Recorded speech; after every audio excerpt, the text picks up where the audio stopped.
buildings, all this light and heat. Time to take a stand, boys, time to make a choice. Time to find our courage, time to be deployed. Make our only stand here, make our roles complete. All we waited for now, past and future meet. Get your weapons ready, kiss loved ones goodbye. Now our time is coming, and it is not the time to cry.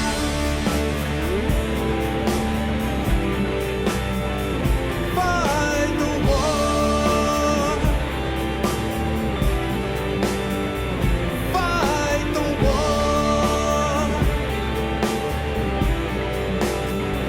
Fight the war.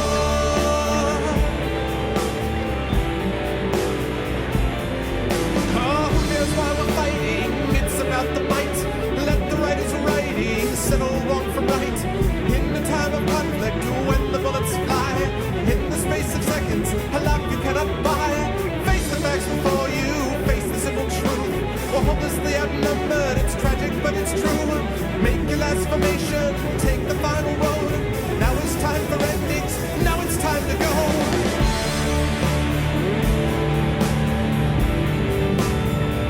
Fight the war.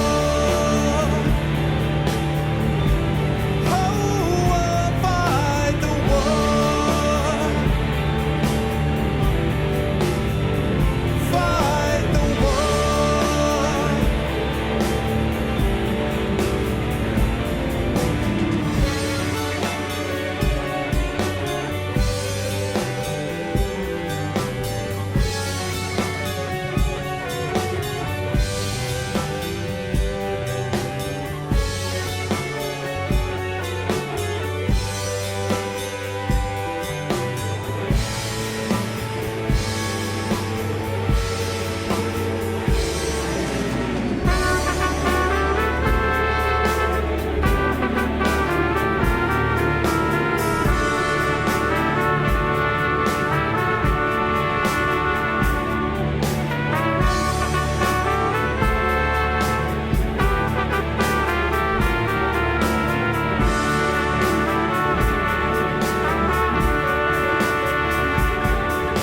Souls in the rooms, a rubble in the streets, corpses near the buildings, all is light and heat. Time to take a stand, boys, time to make a choice. Time to find our courage, time to be deployed.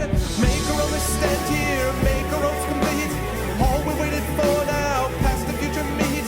Get your weapons ready, kiss the ones goodbye. Now our time is coming, and it is not the time to cry.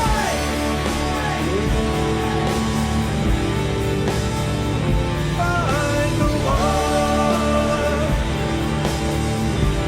Oh, fight the war. Fight the war.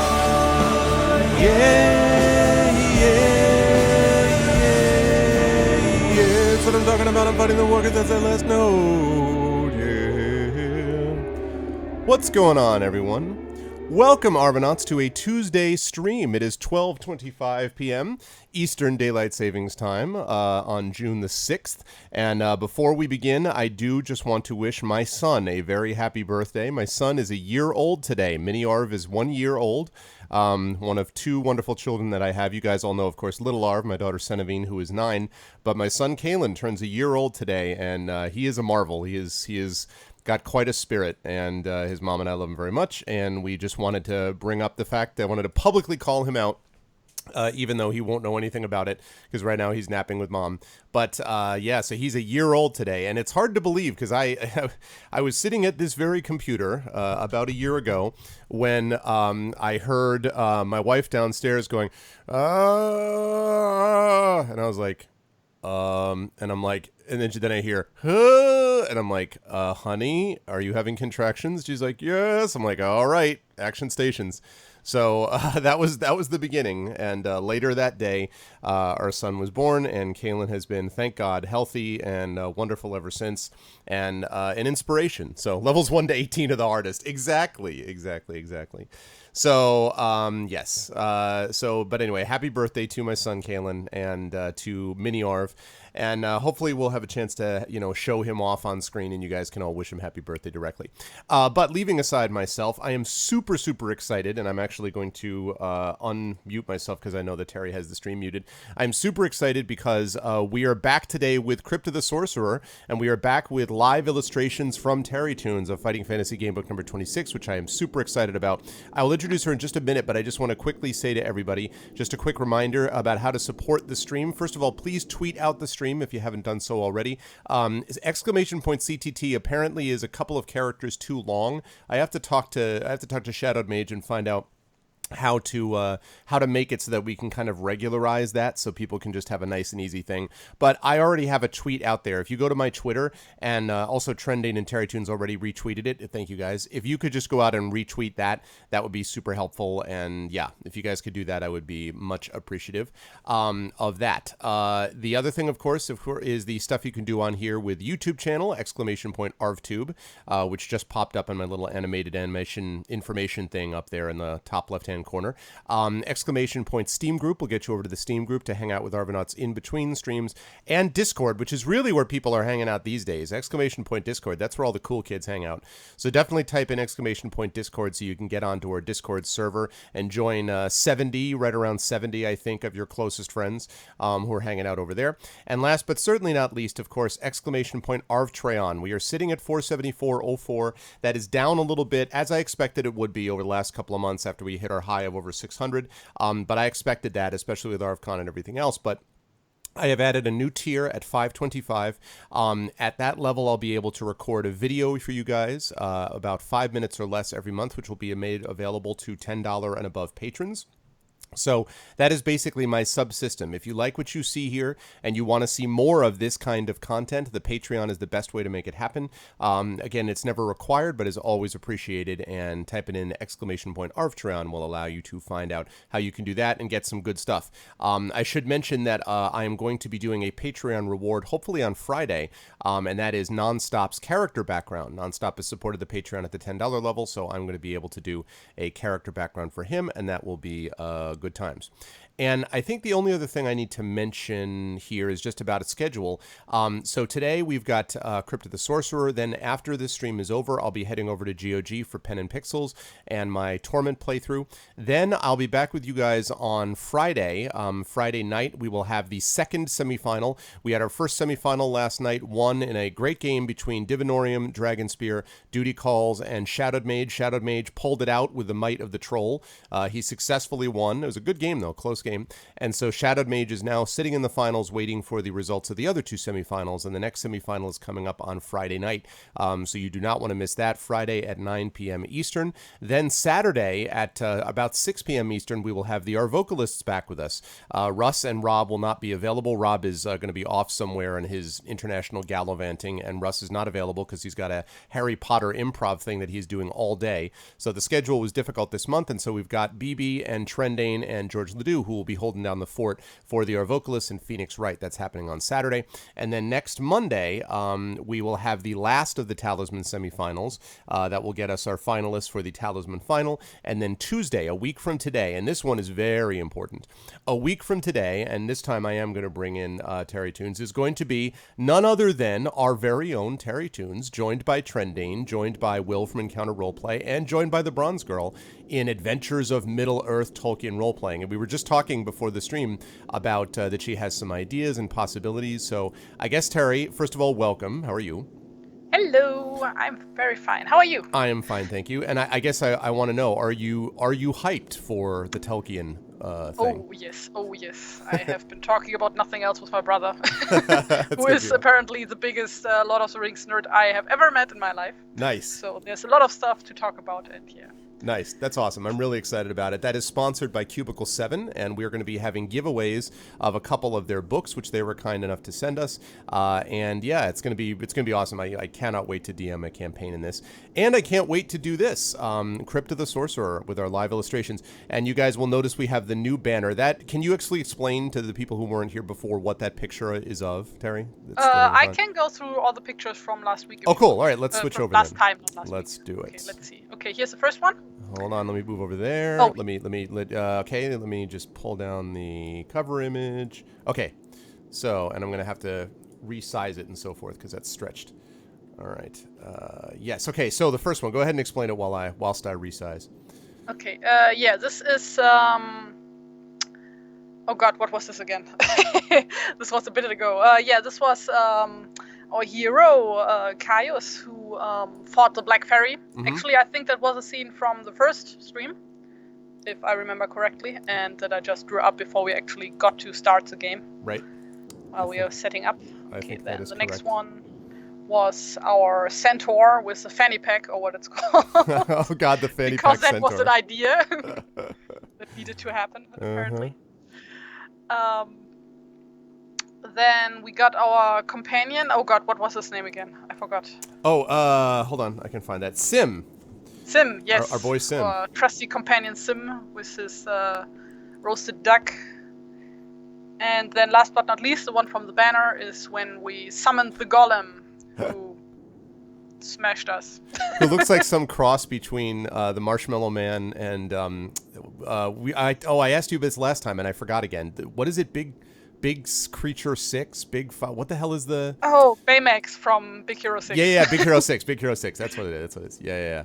So I like it. I actually, in the Discord group, I actually posted the link from the thing that inspired the design for the specific golem. Oh, that's right. Yeah, because that's right. You posted the thing about what this was from. Yeah, that's right. I saw that. That was really cool. So this is really neat. This has been one of, as I've told Terry off air, this has been something that's actually surprised me how much fun it is. I knew it was going to be fun, but I didn't know it was going to be this much fun. So it's been great. And chat, as far as you guys are concerned, remember that this is all up to you. So whatever Terry's going to draw will be based largely upon whether you guys get us killed off or not, and whether we're able to succeed beyond it. So to quickly summarize, what we've got here is we are attempting to defeat this dread sorcerer Razak, who has been reawoken and is poised to fulfill his dreams of death and tyranny. And in case you think this is something that couldn't happen today, I'd ask you to look at the trailers for the new, apparently, Mummy remake with Tom Cruise. I have no idea why you would replace Brendan Fraser with Tom Cruise. I don't know why that's necessary. But anyway, the Mummy basically says the exact same thing. You have no idea what you have awoken. Well, neither do we. And apparently Razak has been awoken, and so now we have been sent to destroy him. He is vulnerable only to his long-lost sword, and the good news is that we've got his sword. The bad news is that there are other things involved, because he is super powerful. So, we have discovered that you have to pierce Razak's heart with the Gargantus horn, and that you have to kill Gargantus by cutting off his horn with magic. So you've got to kill Gargantus, you got to pierce Razak's heart with the Gargantus horn, you got to defeat Razak with his sword. All of these things are things that we will need to do. The other thing, of course, is that, and let me just resize this so we get this in. Hang on 1 second. Yes, there we go. Like that. Good. The other thing, of course, is good. The other thing is that we have managed to get some things in our journey. We have managed to get a sword and a shield called the Defender, which protects against lightning. We have dabbed chameleonite blood upon ourselves. We have an anti-werewolf ring. We have a cracked mirror and a silver frame, polished stones. We're wearing a ring with a jewel, and we do have Razak's sword. We have died twice. Which is actually fairly impressive given how difficult this book is. We'll see whether that continues.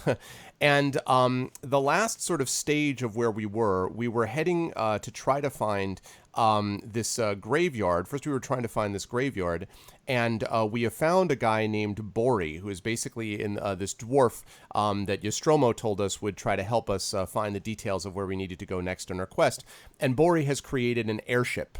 He's built an airship for us, and our last save point actually had us in this airship traveling over the land. And so that's basically where we're going to be getting started.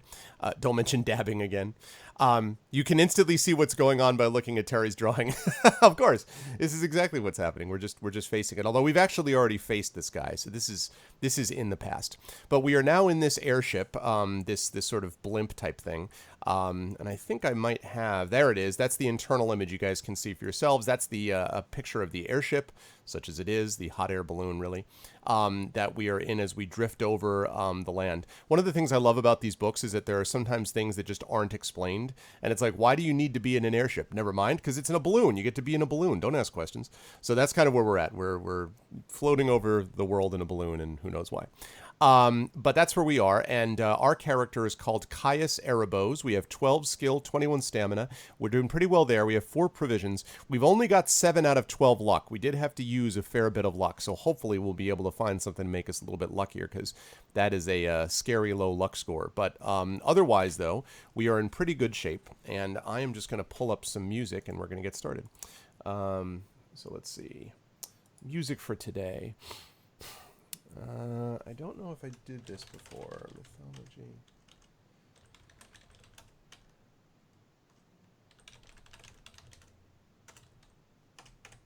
Okay.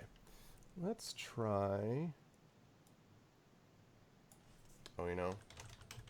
I know what we're going to do. We're going to do the Immortal OST. Aw, yeah.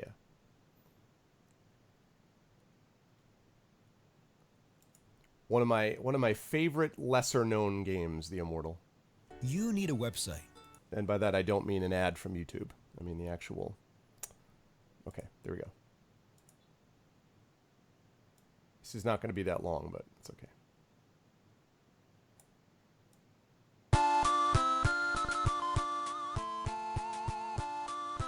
There we go.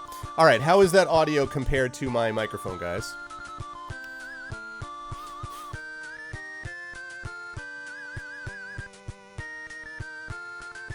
How's the audio compared to my mic? Too loud? Let me know, please, in chat. Music is kind of low. Better? How's that? Better? Individually distinct? Much better. Cool. All right. Let's do it up. So, here we go, guys. After Darkwood Forest is left behind, you pass over the western edge of Moonstone Hills, where 2 days previously you had made your dangerous trek. The Forest of Spiders looms on the horizon and looks much the same as Darkwood Forest as you drift above the treetops. Music is too loud? What? I just dropped the music. Alright, I dropped it back down. Let me know if that's any better. She is indeed live drawing, gamer. That's what makes this so awesome. Well, I mean, many things make it awesome. Okay. The hour... Let's see, where was I? You soon leave the forest behind, and after crossing the southern edge of Moonstone Hills, begin your journey over the flatlands. The hours pass by, and you are lulled into a false sense of security by the peaceful flight. As you look southeast towards the Plain of Bronze, however, the clouds seem darker than ever. The wind suddenly begins to gust, and in minutes a gale is blowing. If it doesn't subscribe soon... by which I mean subside soon. We'll have to land, yells Bori. Suddenly you see a gray, swirling column on the horizon which is moving quickly towards you. It's a whirlwind, shouts Bori. I'm gonna land before it hits us. It can't be more than 3 minutes away. Roll 1 die to determine how many minutes it takes you to land. So what we need now is we need a dice roller. I will drop that further. Okay. Now I've dropped the volume a little bit further. So we need a dice roller, guys, and I believe, I don't know if Dragon Spear is actually in chat. Do we have Dragon Spear in chat? Perfect, cool, okay, thanks. Do we have Dragon Spear in chat? Or not? Perhaps not, in which case can I get a volunteer to roll dice? All you need is to roll 2 6-sided dice. We go on the honor system here, so if we start seeing a bunch of double 6s, I'm not going to be pleased.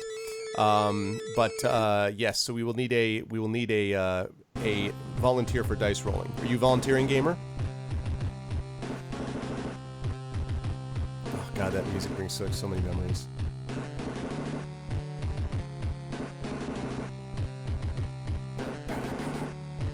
Okay.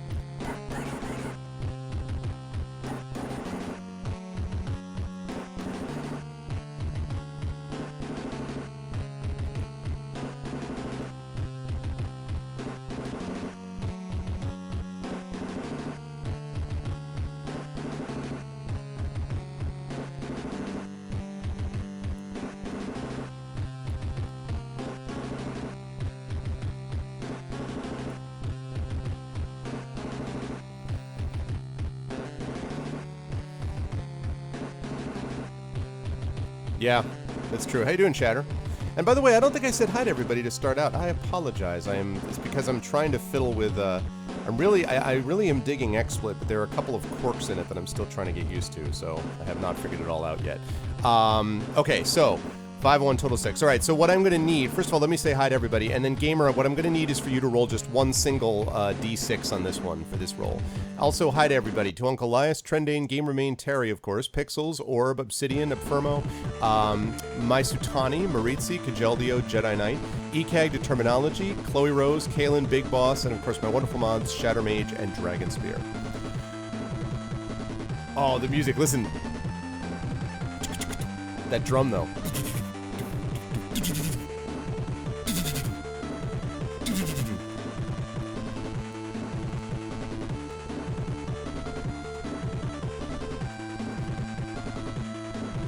8-bit intensifies. Hey, by the way, Obsidian, is this the Obsidian? Do we have the great honor of having the actual Obsidian? One of the better computer companies, computer game companies we have out there. 1 die equals 2, sir. Okay, cool. All right. Turn to 43. Now, one of the things I want to tell you, this is just an example. I told you guys how hard this game was, right? Normally, I won't tell you about these other decisions, but I just want to be clear. Tari summoned you, so we arrived.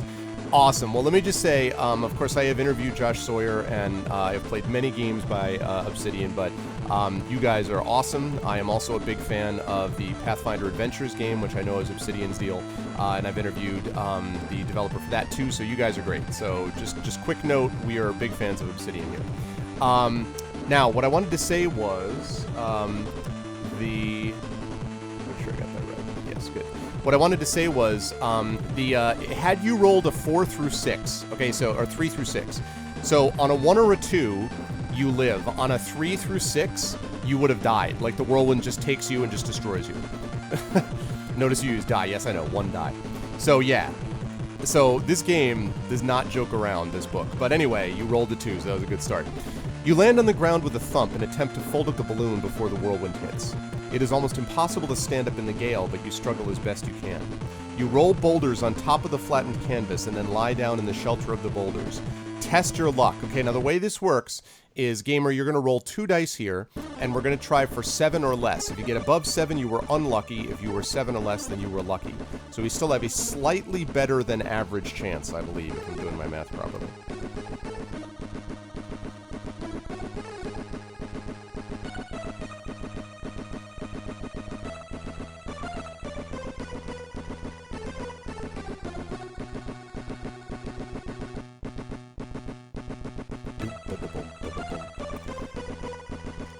So roll 2 dice for me on this one, Gamer. 6. A second example. Again, I'm not going to do this every time, but just because I'm amazed by this. Again, had you been unlucky there, again, insta-death. It's just crazy. All right. Anyway, we are lucky, so awesome. All right. And the whirlwind passes by some 100 meters to your right, and you remain unharmed in your shelter. When the wind dies down, you sit up and breathe a sigh of relief. Bari immediately sets about inspecting the balloon for damage and says that it will take him about 2 hours to repair it. You decide to go off with Sim to try to find horses or a pack animal to carry the balloon. After half an hour, you see a caravan of horse-drawn wagons heading northwest across the plain. You wave to a nearby horseman, and soon he rides up to you, accompanied by 2 others. They ask you what you want, and you reply that you need a pack animal. They tell you that they have no spare horses or mules, but you can ride on the wagons for 3 gold pieces per person. Unfortunately, we don't have any gold, so you would refuse their offer and continue your search for horses because we have no gold, and so that's the way it goes. All right.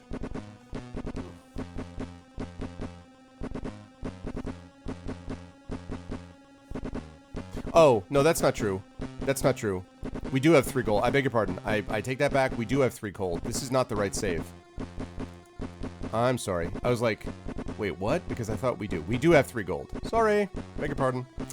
My bad. We do have 3 gold. So, now I can give you this choice.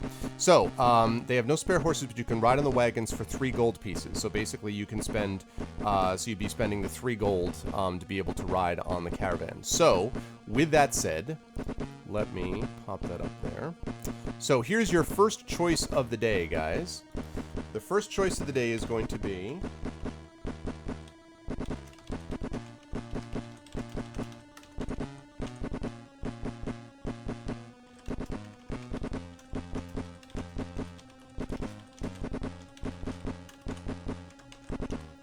pay 3 gold to ride the wagons, or try to keep searching on foot. Alright, there we go. And you guys know the way this works. $ vote space, and then either 1 for paying 3 gold or 2 trying to search on foot. And, yeah, so that's the deal. So get in your votes now, $ vote space, and then whichever one you want, and we will see which way we're going to go. $ vote space 1 to pay 3 gold to ride the wagons, $ vote space 2 to search on foot.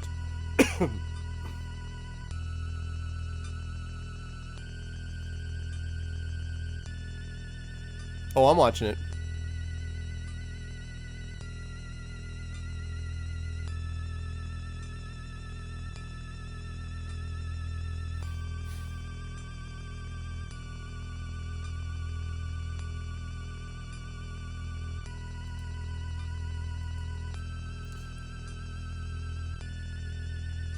Also going to give us, I think, a...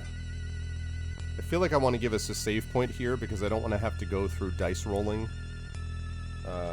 every time when the result is whether or not you succeed in the dice roll or not succeed. So I think I'm going to give us a save point at 132. I've had a lot more save points in these books than I normally use, but it's because of how, frankly, unfair the book is otherwise. So, alright, it looks like chat is pretty definitive. They're like, screw this, we don't want to spend money. Pfft. Who spends money on wagons? Why ride when you can walk? This is a very fit chat we have here.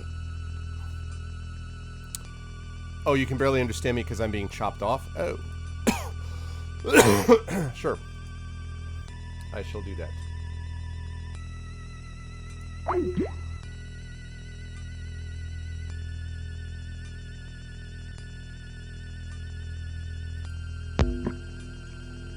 Okay, is that any better?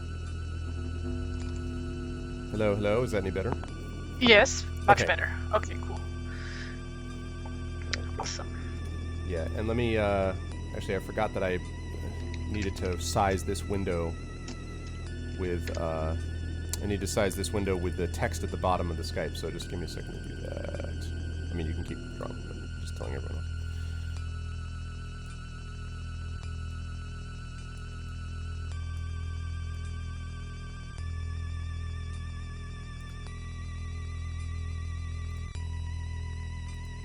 Oh, that's why I was doing that. I was wrong. This is exactly what I was supposed to do. My bad. Alright. Alright, just give me a second, guys.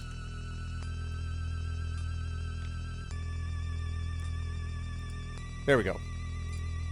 Yes, Terry is killing. Well, she always does, so, I mean, I'm used to it. It's no big deal. Okay, last call on this, guys. Last call, last call. Last call.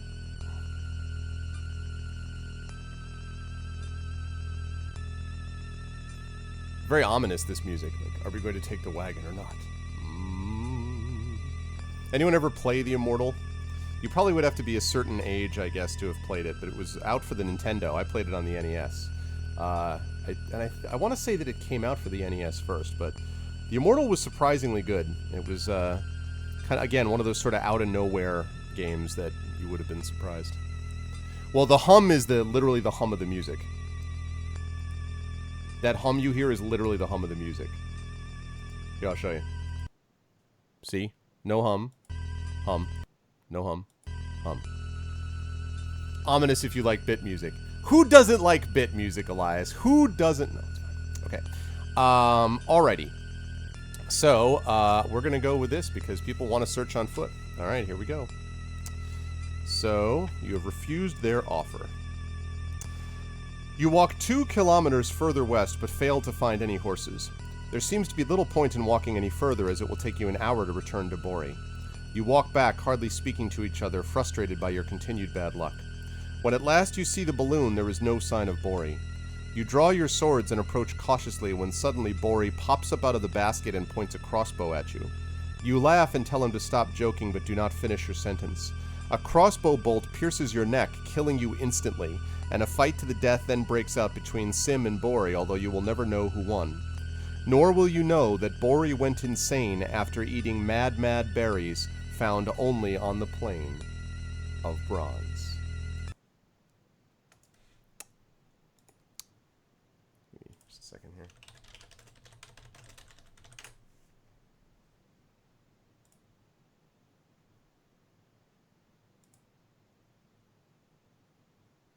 Never mind this. No.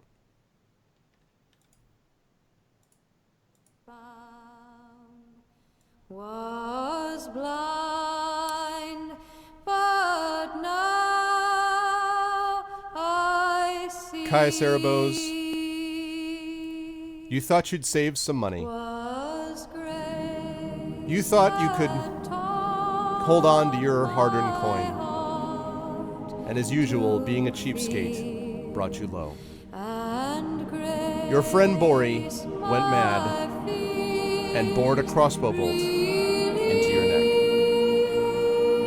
You seem to have a problem with pointy objects, Kaya Cerebos. Harpoon flies, swords, and crossbow bolts.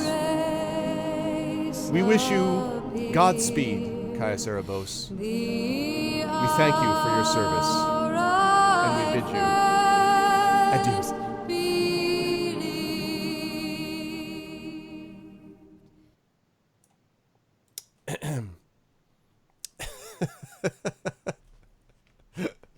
Oh my god, I swear, Livingstone must have been having a bad day. That's the only thing I can think of that would explain.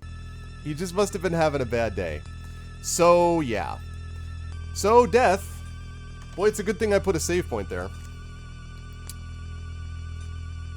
Oh my god. What a cheap shot, am I right? Oh my goodness. Oh man, what is this? You found something for me? Is this related to the untimely death of Kaya Cerebos?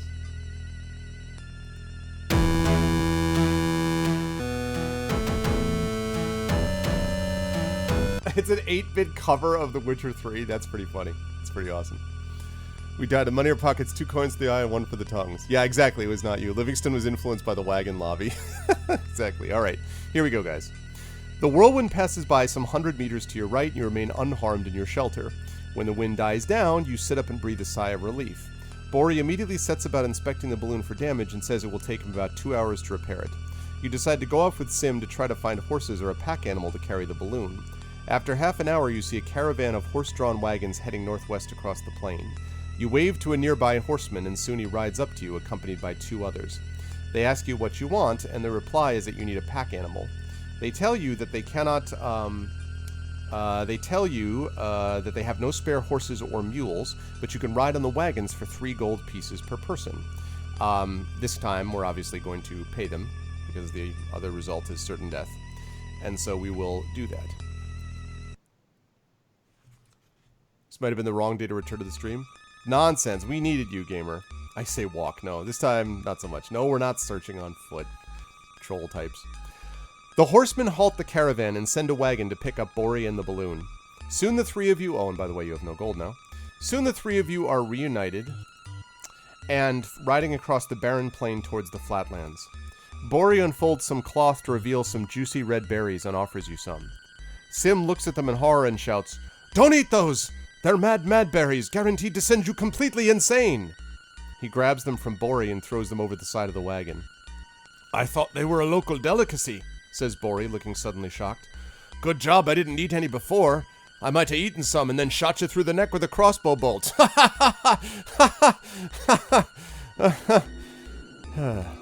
Wow. I mean, I made that part up. But the good job I didn't eat them before is true. The hours pass by and you discuss your chances of finding the howling tunnels. Oh man. A little boy riding in the wagon with you suddenly speaks for the first time and says, "I know where there are some tunnels. Give me a present and I'll tell you where we pass them." With nothing to lose, apart from one of your possessions, you agree and feel hopeful once again. Alright, so... one of your possessions. So I'm going to assume, guys, that one of the possessions is going to be a provision. Tell me if you want to give up, because the only thing we've got, basically, is a sword and a shield, and that's Razak's sword. We've got Chameleonite blood, we've got an anti-werewolf ring, we've got cracked mirror, and polished stones. I'm going to guess that of that group, what you would want to give away is a provision. So tell me if everyone in chat is like, "No, I want to give away our most important thing, which is the sword." Assuming you're not like that, We're gonna Of course, give give this. away the sword. What else? Give away the sword, right? No, we don't have the berries anymore. We should give the kid the berries. Gamer, can I have some Mad Mad berries? I was thinking about the song Mad Mad World, Shatter. All around us some familiar faces. Right. Towards the end of the following afternoon, the caravan's still rolling across the western flatlands. The boy sits up in the wagon, points at a hillock in the distance, and yells, "Over there! The tunnels are over there!" You tell the driver of the wagon to stop, and 2 minutes later the three of you are alone watching the caravan disappear in a cloud of dust. You manage to drag the balloon and basket to the hillock and shout for joy when you see the entrance to a tunnel. "I can't hear anything," says Bori. "I thought these tunnels were supposed to howl." "Let's wait until we're inside at least, you short, fat, impatient oaf," laughs Sim. "Perhaps I can throw some more criticisms and insults towards you. Maybe when you see the gargantist beast, you'll start to howl." After hiding the balloon in the entrance, do you guys feel that there's some tension between Sim and Bori? Because I feel like these two are like, you know, in this timeline, they don't actually kill each other yet, but I don't know. After hiding the balloon in the entrance, you draw your swords, light torches that you have brought with you, and walk guardedly down the tunnel. 5 minutes later, you arrive at a junction. Will you turn left or turn right? Yeah, exactly. Exactly, Shatter.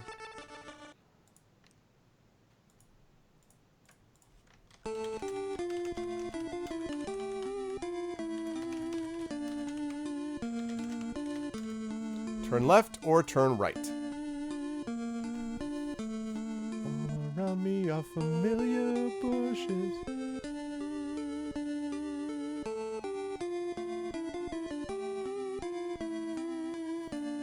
So what does our dwarf friend looks like, Bori? So Bori. Is there any... See if I can find him.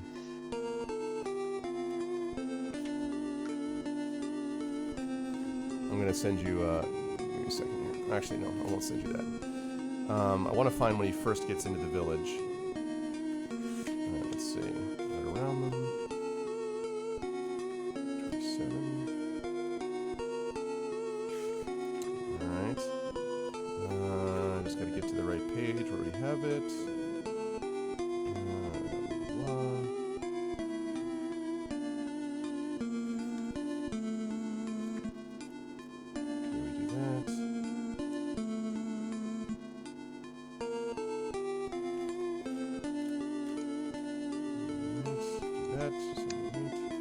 By the way, who made the joke about dabbing earlier?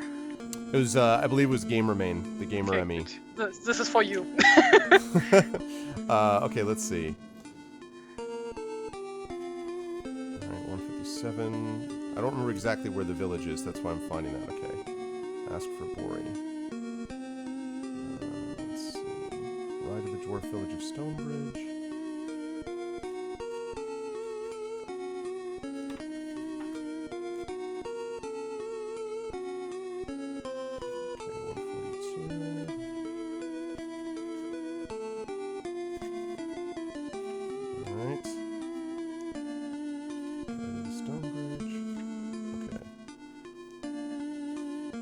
Okay, here we go. Here's the description. A smiling dwarf with chubby red cheeks and a long beard. "Hello, my name's Bori, and you must be Estromo's friend. Come in and help yourselves to some hot vegetable stew I've just prepared." That's as much as we get from a description of Bori. So, chubby red cheeks, a long beard, cheerful. And a crossbow. And a crossbow, yes. Okay, yeah, I can do that. Yes, that's what we've got, our boy Bori. Wolf. Are we going to be recreating the "I'm crazy" image? This is going to be fun. Okay, so it looks like people are definitively talking about turning left, so I'm going to last call this here. We're going to turn left or right, guys? Left or right? What do we got?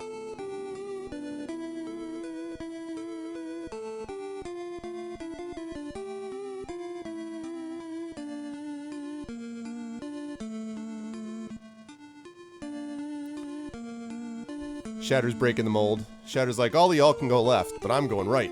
You feel romantic tension between them, do you, Chloe? Yes, I suppose I could see some Sim... Are we talking some Sim Bori fanfiction in the future? Is that what I hear?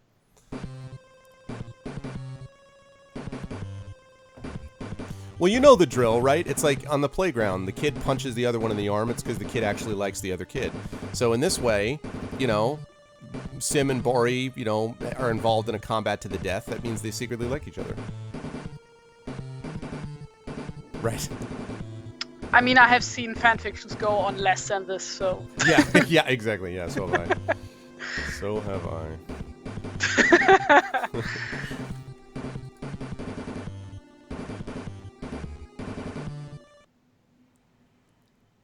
Okay.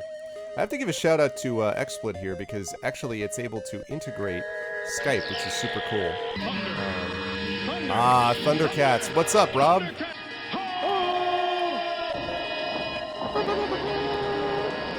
Thank you, Rob, so much. You guys should be following Rob if you aren't already. Rob is a very good dude, very good caster, very good friend of mine here on Twitch, and he's a good guy. You guys should be definitely following. I am, of course, a little.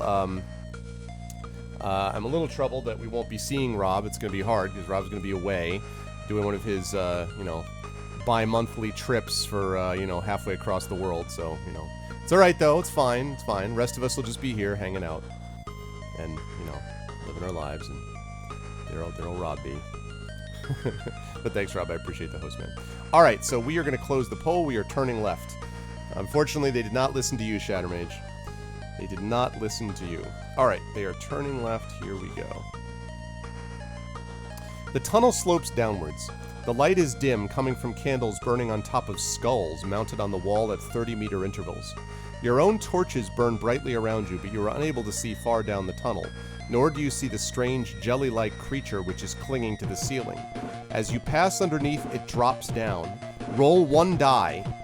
Okay, gamer, I need you to roll 1 die, man.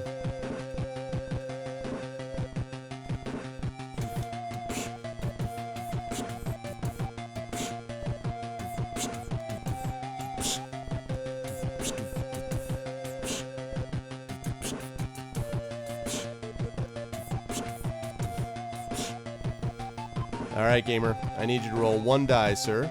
Uh-oh. Oh, my chat is frozen! Damn it. It's too good to be true. Oh, man, I hate that. Oh, I hate it. Alright, hold on a second, guys. Again, it's always the same thing. I'm always like, why is chat completely gone silent? And it's always because that's the moment when my chat program decides to break. Well, damn it. Bear with me for just a second, guys. We will get that fixed.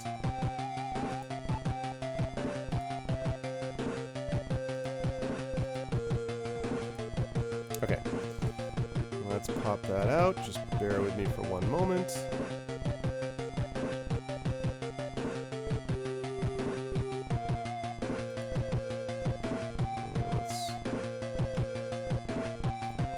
There we go. I didn't get a chance even to see Rob's response to my super awesome joke about how often he travels.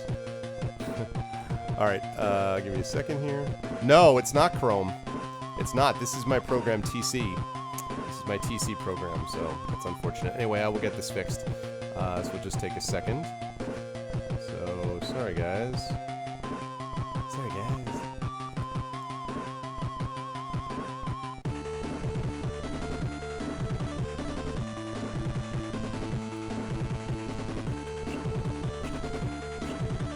Nope, that's not it. That's not it. That's not it.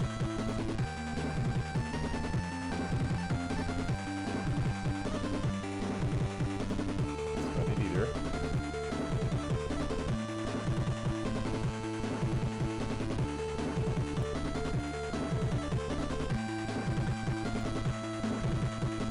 It's not it either. That's it. I found it. I think. No, I didn't. Sorry guys, I'm using XSplit, so this is the first time that I've had a chance to use this thing. I think that's it. Yeah, there it is. Finally, jeez.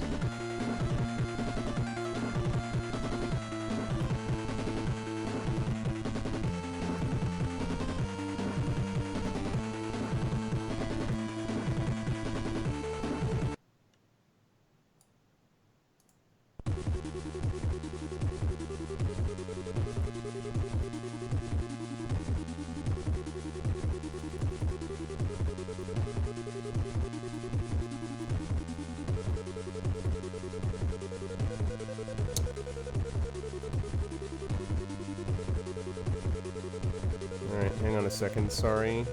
Give me a second here.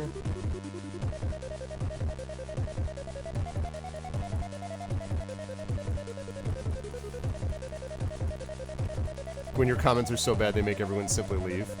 I'm sure that never happens, boss. I don't know what you're talking about. I'm sure that never occurs in any way whatsoever.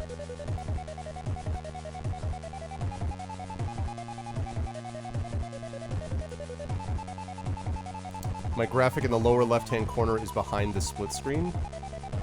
I don't follow what you mean. Oh, no, that's not true. That's not true, Rob. That's actually the way that Terry has it laid out. Ori is like over to the left and down, so I do have that captured properly. Alright, almost got it fixed. Sorry, guys. Again, apologies. Growing pains with this system. I like XSplit, but it's got some quirks that I had to learn how to use. You need to show me how to use the preview mode in XSplit. I know, yeah, no, I know how to use the preview mode in XSplit, so. What's up, Gohenshin? Yeah, well, it's not me doing it, it's TariToons, but, yes. What am I doing? There we go.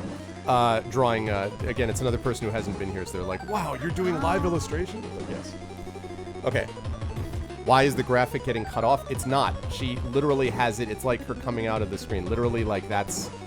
Oh no, I just don't have the entire character in one. Oh, okay, right, like that's fine. a mugshot. Anyway, my point is, I'm putting out what she's giving me because that's what she has so far. So we will see the whole thing eventually. Rob says hi, Terry. Okay, so Hi, here we go. What was the vote finally? We decided to turn left. Yes, so we rolled. What did you end up rolling? So we'll go back. You rolled 5. Okay, here we go. So here's what happens when you roll 5.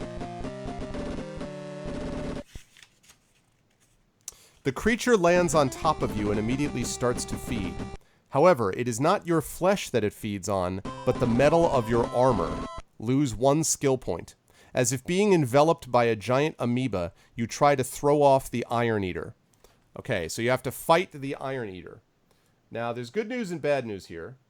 First of all... Okay, hang on a second. We're going to set up some new music here.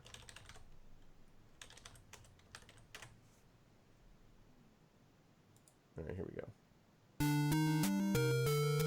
Props for anyone who knows what this soundtrack is that I'm playing right now. Okay, so this is an Iron Eater. Now, the good news is that it has very, very low skill. It has skill 4, stamina 5. That's the good news. The bad news is that every round you lose a skill point. So basically, you do not want to lose a fight to this thing, and with a 7-point advantage, you shouldn't. So, here's the way this goes. Let's see, so here's what it goes. They mean my Twitter, what are you talking about? My Twitter, Patreon, YouTube thing is behind the overlay. Oh. Yeah, okay. I see what you're saying.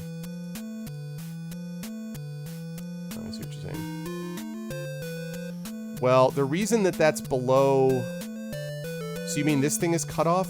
Yeah, I haven't been able to get this to size properly, and I can maybe chat about that with folks afterwards. I didn't want to fiddle with it right now. XSplit handles, like, still drawing resizing very well, but actual moving, like, this is basically a moving image, like a HTML. It's based on an HTML file, and so I don't entirely know how to do that. It is not Shadowrun, it is not Bionic Commando. Those aren't bad guesses, but... Famous game, though, I'll say that. But anyway, yeah, I'm sorry, I thought you were referring to Terry's drawing. You're talking about the animated information. Yeah, I don't entirely know. Yeah, I see that it's cut off, but I don't know how to fix that, honestly. I mean, there's that, but I don't know how to make it so that I don't know how to size it down. Basically, if I size it down, it gets cut off. And I don't entirely know how to deal with that, and I don't want to deal with it right now. So hopefully I'll be able to do that this evening. Like, yeah, I can see that that's cut off like this. There we go. And so I can reveal that, but then I don't know how to reduce it in size. It doesn't size evenly. So anyway, we will deal with that at a later point. Okay, so let's do it. Okay, so the way this works, gamer, the way the combat works is you are going to be rolling 2 dice. We're going to add that to our skill, your skill, which is 11, and I'm going to roll 2 dice. I'm going to add that to the monster's skill. The one who gets the higher roll does 2 points of damage to the other.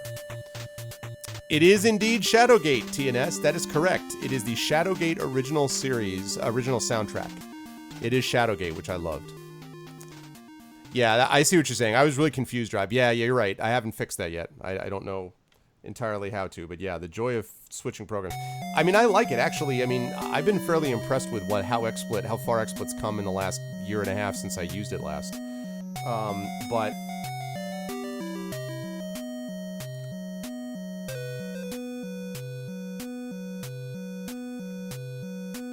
yeah, I haven't been able to figure out how to drop it in size some, so we'll see.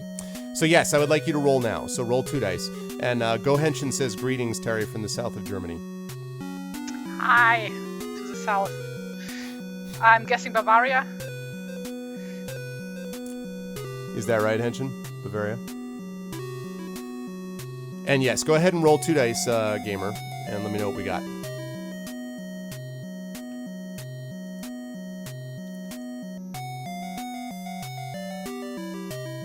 Uh... 6 equals 4 equals 11 equals 21. Oh, 6 plus 4? I think you meant plus, not equals. I was like, what? Yes. Southwest, he says. He says southwest. Not very. Okay, 21. Well, grüß Gott then. Okay, let's see. The Iron Eater does not get it done, so you do 2 points of damage to it. Okay. Next round. Yeah, I mean, I was using, as you know, Rob, I was using OBS until the webcam desync problem happened, but it's working perfectly in here. But I'm liking it. I have a lifetime license anyway. So, just a few quirks, and the main quirk is the resizing of windows with moving stuff inside them. Other than that, I'm pretty happy with XSplit. Okay, so, second roll, please, gamer. Second roll, please. I also like that XSplit keeps track of your viewer numbers right on the top bar, and it breaks down not only your CPU usage, but your GPU usage, which I think is neat. Okay, 15, 11 to tie, 12 to beat. He gets a 10. Wow, the Iron Eater really tried to suck the life out of you, but it didn't work out. You lived in Germany for a few years when Dad was stationed there. Where, Jedi? In Berlin?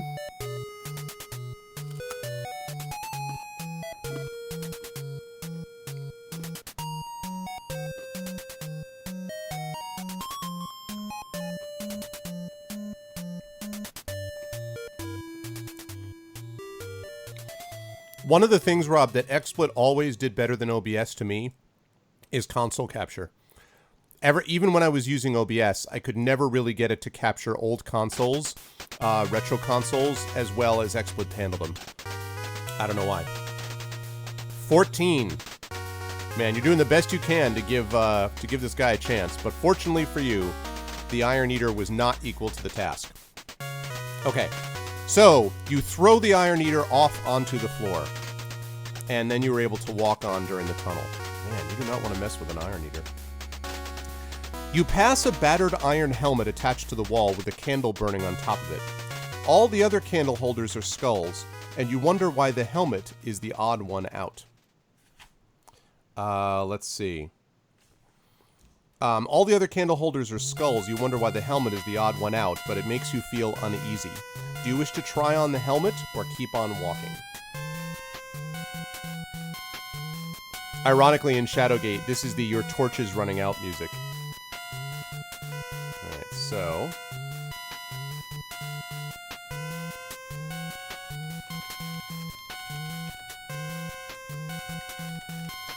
So do we try on the helmet that makes us uneasy? Try on helmet that's with the skulls and the candles? Or not?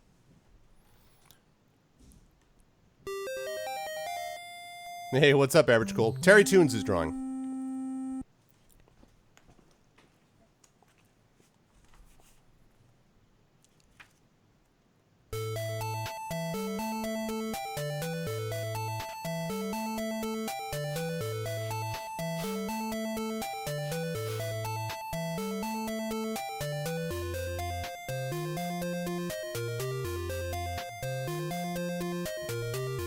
Alright, so are you going to try on this helmet, which is sitting with a bunch of skulls? I'm sure it's fine.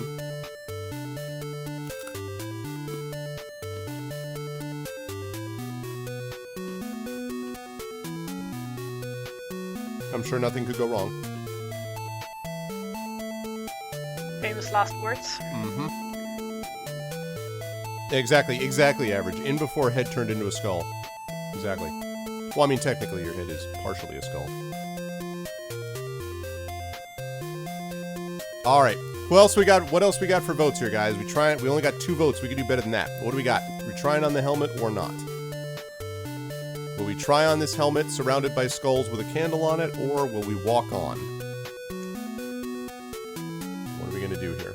Traps are to be stumbled into.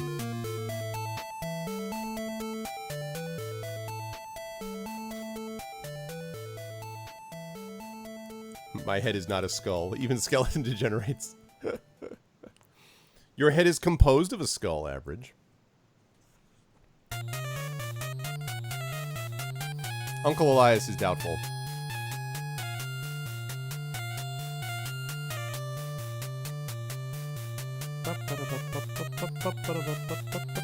Oh man, Shadowgate. Another game. Such memories. Jedi says Dad was stationed in Edigan, but we lived in Karlsruhe. And he says, forgive the spelling, Terry. Does any of that make sense? I have never heard of Etigan, but Karlsruhe, that's a well-known one. Okay. I guess he said Etligan, or Etligan, maybe? Etligan. Yeah, Etligan. Never heard of it. Okay. But, I mean, there are a lot of towns, so... Okay. A lot of towns I haven't heard of. Either, Okay, so. gotcha. But yeah, Karlsruhe, that's one that was famous. Okay. Turns out. So she does know Karlsruhe. It will turn us into a Minotaur. I say we avoid walking, it's killed us already. Yeah, we know what the real problem is with walking here. We know the dangers associated with it.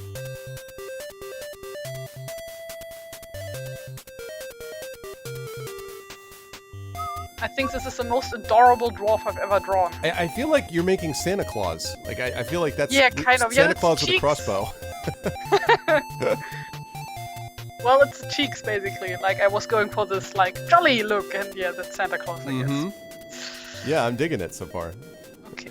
Well, I mean, the thing is with, like, garden dwarfs... Well, okay, there is, like, this translation issue, like, garden gnomes are actually called garden dwarfs in German. Right. So, yeah, that, like, basically garden gnomes look like tiny Santa Clauses, just in different colors, if you want. Except I seem to remember that the gnomes have the long, pointy hats, don't they? Technically, No, gnomes and dwarfs are the same thing in German. Okay. So it does the same thing. Basically, it's a bit more complicated than that, but yeah. Okay. That's cool. Well, I like the idea of Santa Claus being a, ho, ho, ho, kids, have your own crossbow. I like the idea. This is what I would have wanted. Isn't that what happens in Narnia, though? Like, exactly that? Yes, it's true. Although he gives a sword and a shield and a bow and arrow and then a horn. And that's the tragedy no one talks about. You know, Edmund doesn't get any of the cool stuff. Like, that's much more important than any of this stuff about, like, oh, he learns to be a better person. Screw that. He misses out on the sword, man. I mean, that's the thing that really matters. Thank you for the follow, Moobs Jagger. Welcome to the Arvanauts. Thanks for the follow, Arik. Oh, Moobs like Jagger. Oh, you know this person? Yeah. Yes, he's from Obsidian. Ah, very cool. Thank you, Moves Like Jagger.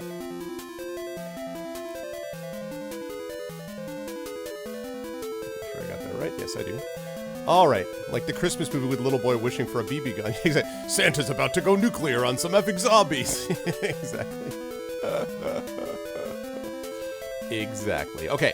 All right, we're gonna close the poll. We're gonna try on the helmet. Chat is brave. Here we go.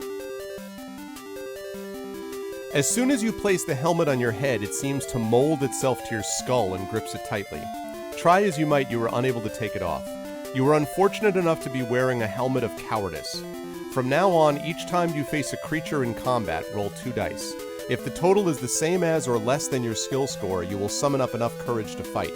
If the total is greater than your skill, you will offer no resistance to the creature, and death will quickly follow. Lose 2 luck points. Oh, God.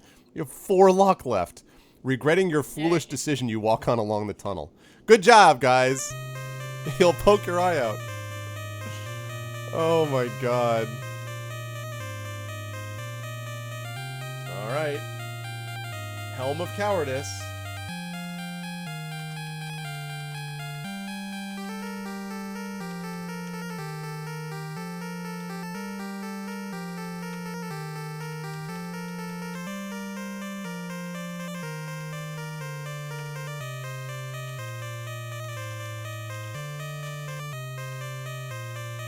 Alright, there we go. Must roll less than skill to fight. Alrighty. Exactly, ... We aim to please. Alright. Let's see what we got here. And let's get that up there. It's a creative trap. It definitely is, yes. It definitely is that. You walk on along the tunnel. Helm of Cowardice. As you walk along, you do not see a small rock on the floor in front of you. Oh god. Test your luck. This whole pathway has been a nightmare. Alright, you gotta roll 2 dice and get a 4 or less here. A 4 or less here, gamer.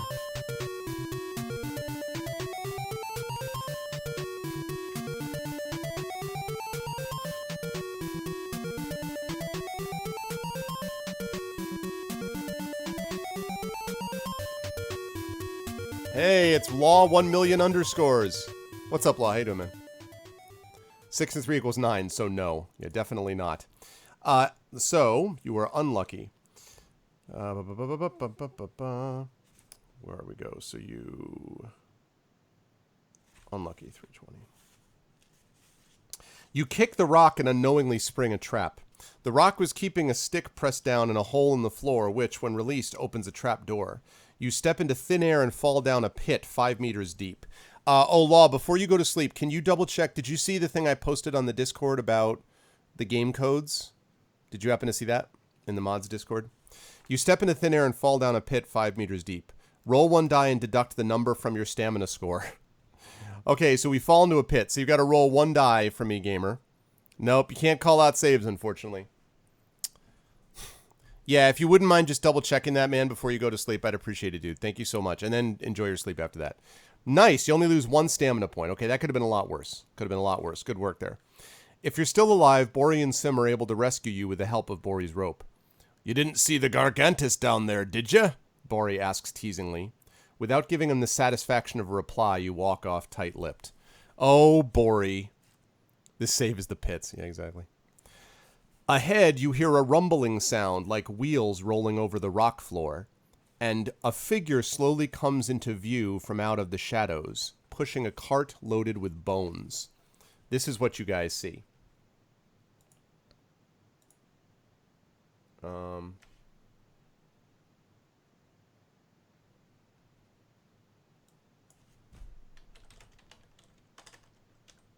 on, I'm getting ourselves some new music here. That's what I'm looking for.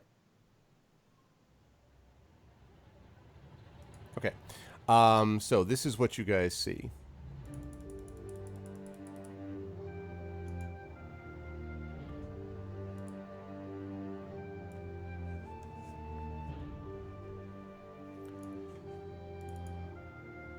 Alrighty. You see this.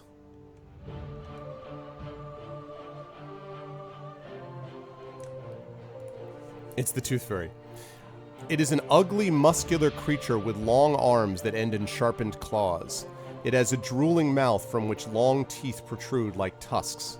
On seeing you, the cave troll grunts, releases the cart, and lumbers towards you with a raised club. Alright, now, before you do anything, you guys remember you have the Helm of Cowardice on. So, gamer, you have to roll 2 dice, and we're looking for an 11 or less here. So don't roll a 12 so that you can fight this thing in the first place. So you need to roll 2 dice there, gamer.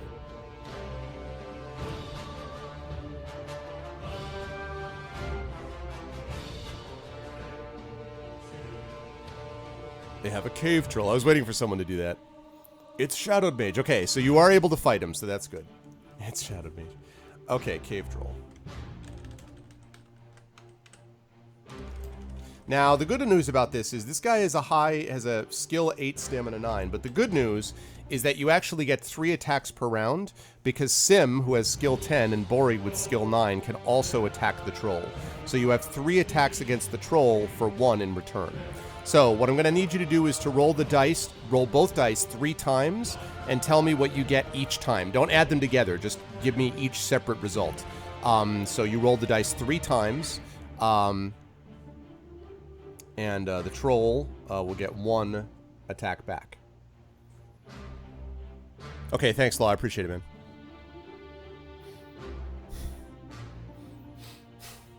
Yep, it's Shadow Mage from last night. 247. Okay, 3 plus 4. Alright, he needs... So 7, so it means 18. And he gets a 7, that's not enough, he loses here. And then 6 plus 3... let's see, so that's going to be 9. And this is not going to do damage, this is just for him to try to fight back, and he can't do that. And 5, 15. He does do that, so he gets hit twice. So he got hit twice in that set of rounds. Okay. Okay, good night, Lost. Sleep well, thank you, man. Okay, gamer, so now, next round, again, 3 rolls, please. 3 separate rolls, please, next time.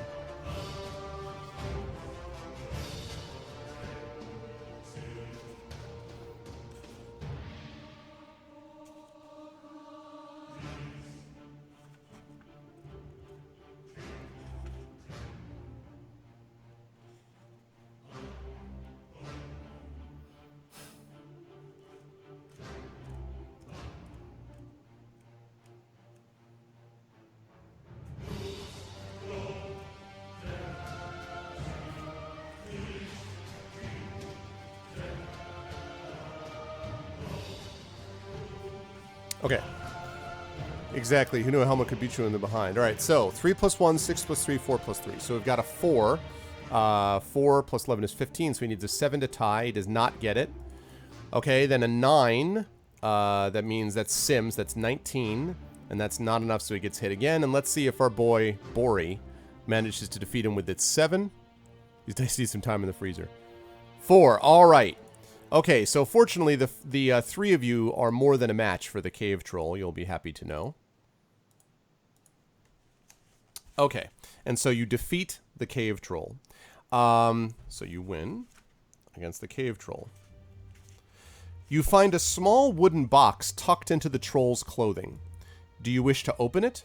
Alternatively, you can either tip up the cart, because the cart, you kind of put the cart over, so you can tip up the cart to look inside the cart, or walk on, leaving the box and the cart behind. So you've got...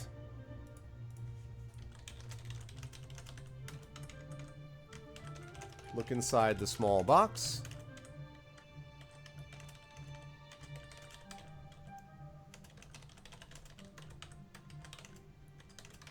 Or walk on. And there we go.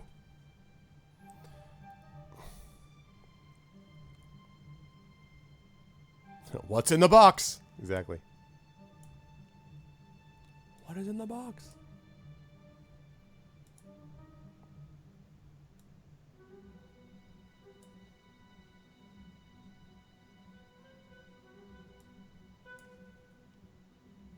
What is inside that box? This is an episode of Let's Make a Deal. Pretty much. Pretty much. It does look to me like you'll be able to do one... I mean, like... it looks like you would be able to tip up the card, I think, if you didn't do the box. It's not 100% clear, but I think so. So...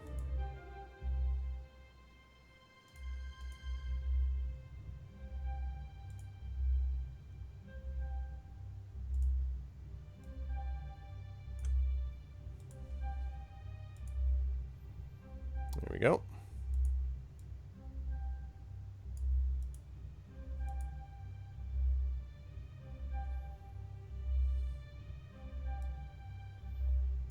Okay. 3 walk. So we've got look inside the small box. We've got tip up the cart to search it or walk on. All right, I'm gonna last call this. We got 3, 1, and 1. Well, the funny thing that was, to me, always interesting about the game book setups is that they really do play off of the law of averages. Like, you think to yourself, okay, if I got hit by this thing, now's the time that the next thing's likely to be good. And it's always a balancing act. Like, or does he want me to think that? Or maybe he doesn't. Now I'm missing something because I'm afraid because I won't, like, it's always this mixture of things where if you get hit by a bunch of stuff in a row, there's a pretty safe bet the next thing is going to be safe. And in fact, you should want to open it. But what if that's not true, you know? So maybe there's some luck inside. Exactly. All right. It looks like the will of chat is to look inside that small box. So let's do it. All right. Let's open that box. The box is the home of the troll's pet spider, a deadly tarantula.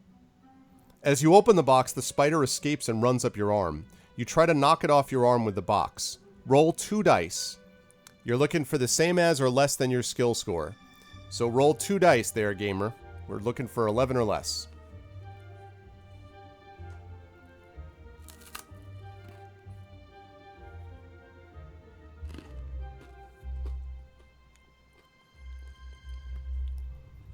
I think Dan's game is an appropriate moment there.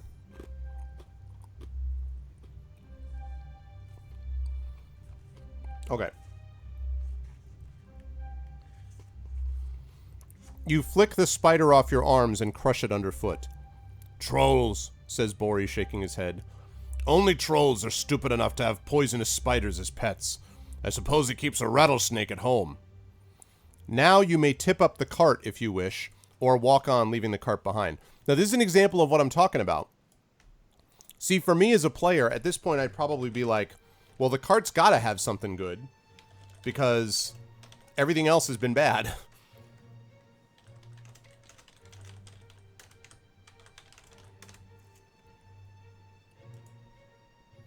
Pet spider for free. Nope. Nope. Pet deadly for free is what you actually mean. Alright, let's get rid of this image and let's see how we're doing back on the home front. Oh, look at that. Look at our boy Bori coming together. See, that's Bori when he says that. Bori's just like, oh. Bori looks like he ought to be selling, like, cakes in Bavaria. That's what he looks like to me. Yes. Yeah. You know? I'm okay with that. I mean, he, like, walked right out of the Black Forest. And then, like, holding a cake. Well, Black Forest cake is amazing. So. Is pretty good, yeah. Last time I was in Germany was 2000 for, when we went to Oberammergau, to see the Passion Play. And that was, like, I was like, man, it was wild. It was also in the midst of when I was doing my dissertation, so I got to check out how they use spaces and everything. But Oberammergau is quite the institution now too, the way they have it all structured. But anyway, it's cool. I don't think I have ever been to this town.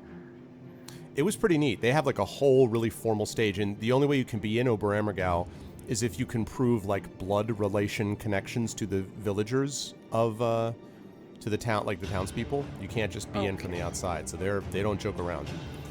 So, like to move there or to visit there? No.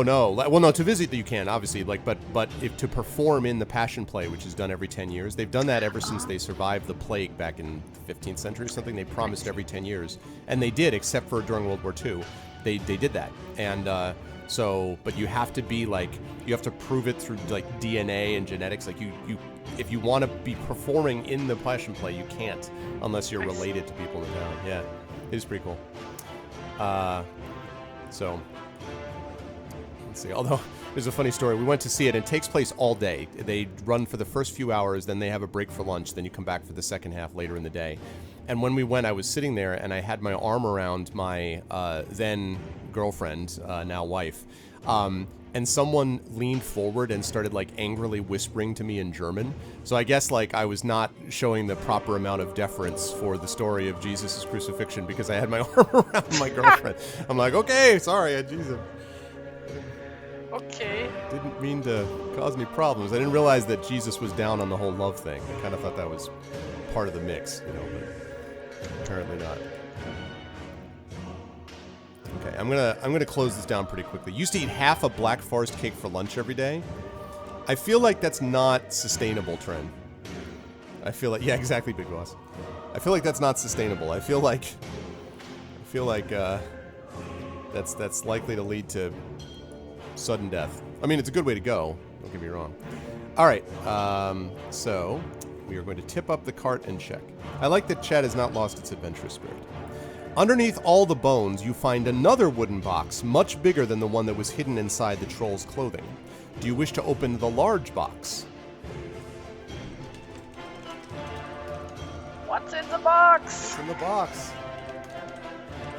Okay, I think Bori is done. Look at Bori. Man, Bori is badass. Look at that. Cute. There's a pimp. Yeah. Bori is like, hello. That's pretty awesome. Of course, I like that that's, you know, if you just sort of take him and give him the insane look, that's him leaping out of the basket to just fire off a crossbow. Whereas, like, I can have berries, it's fine. What are the odds it's another spider? Like a big spider? Okay, which scene do you guys want me to do next? Yeah, so what have you guys got for Terry as far as what scene they'd like to do? So you guys know we've had the Iron Eater, we had the battle with the troll and the bones. Do you want her to wait until, like, wait for an you know, what do you call it, entry or two? Like, what particular scene do you want her to do? Of the ones that we've done so far today. It's the brother of the smaller spider.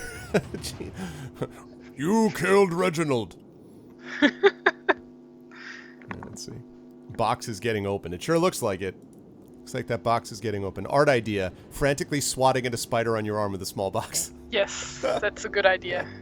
I'll do that one. The gamer Bane wants to see the berry tree that killed us. No, it wasn't a berry tree. It was like, that she'd have to assume what that is. Or a picture of a loving tarantula. Okay. Wait, who's your friend that loathes spiders with every fiber of her being and was really angry that we kept going to spiders? It was a friend of yours, Terry, right? Oh yeah, that was True Cinder, I believe. Yeah. The one I made the game with. Yeah, that's right, Yeah, that's right. he Sorry, is not a not she. fond of I beg your pardon. Yeah. But yeah, he was going off about spiders, right? Yes. So he's not going to be happy if he shows up here. Hey, Dragon, what's up? What's going on, Dragon? Dragon had a very sad, almost pulled it out on his second try Alien Talisman last night, but he was not able to do so in the end, unfortunately. All right. You missed an eventful couple of moments. Spider NATO. That's right. I remember that. Okay. All right, so we are going to open the box, guys. You see Shelob coming out of... No, I'm just kidding. You carefully lift the lid of the box and find that it contains merely empty bottles of Warthog Stout, the favorite drink of trolls. There is also a book which is published by the small brewery entitled The Warthog Book of Troll Records. Bori grimaces and says, Ugh, Warthog Stout. How can anybody drink that ditch water? Trolls are so disgusting they'll drink anything. And they can't even read, so why this book gets published is a mystery to me. Still, I wouldn't mind a quick read to see how stupid trolls can be. Do you wish to rest for a bit and let Bori read the book, or walk on? So are we going to read the book about troll breweries? That's what I'm talking about.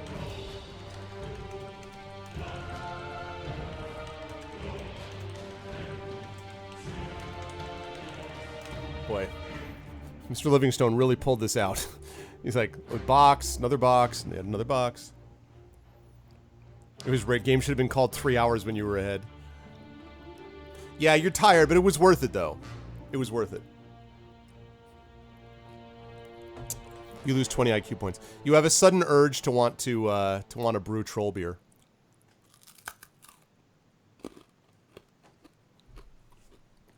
I said Warthog Stout, but I feel like I should have said Warthog Snout. Little metal Shadowgate.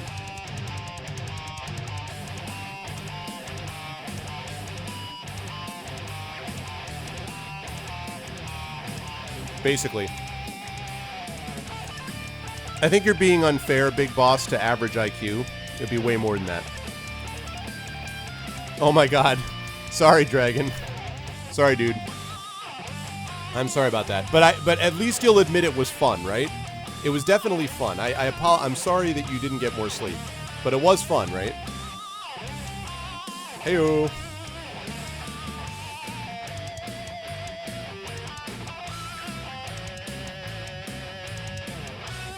That double bass, though.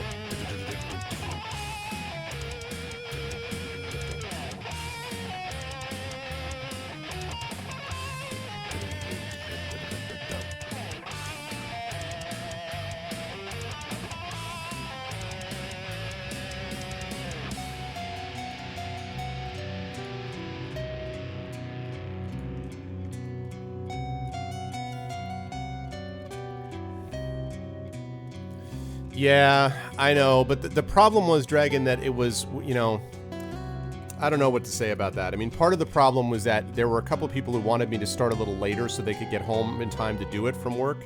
And so I kind of had to balance that out against people who wanted to sort of end up earlier.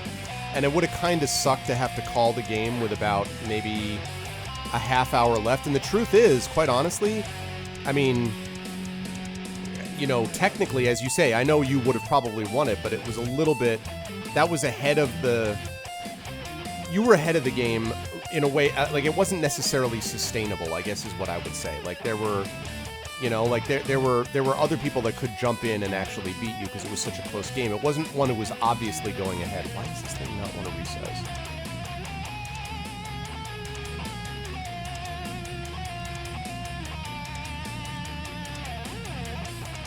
But yeah, I'm sorry, man. All right, last call on whether we're reading the Troll Brewery book or not. Last call.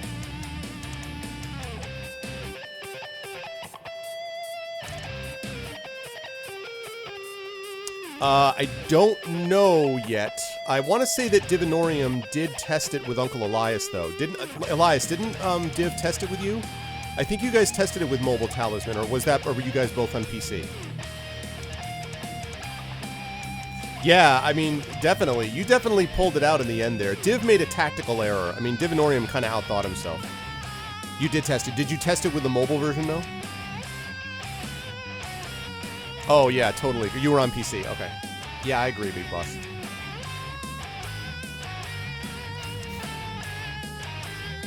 I feel like this drawing is very appropriate with the metal sounds that we're hearing right here. A spider on my arm. Right, so we're going to read the Troll Brewery book. There we go. Bori spends the next 5 minutes muttering to himself, calling trolls all the bad names he can think of. Why would anyone want to do that? Exclaims Bori suddenly. Did you know that the Alancian record for the number of hobbits' ears eaten by a troll in a competition is 119? The lengths that trolls will go to for fame. Come on, let's go. Bori suddenly marches off, throwing the book over his shoulder. You and Sim hurry after him, with Sim asking Bori if he is the shortest dwarf at Alancia. Mind your own business, snaps Bori, still marching ahead. Alright, let's see. I'm gonna mark this as a note because I feel like... I don't know, I feel like that's gonna be important.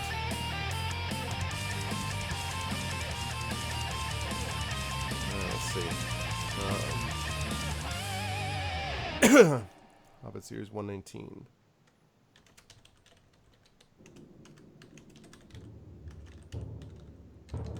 Okay, I'm gonna write that down because that sounds bizarre to me, and my spidey sense is tinkling. Okay, on we go. The tunnel soon ends at a junction. Looking right, you see that the tunnel continues straight on as far as you can see. Looking left, you see that it comes to a dead end.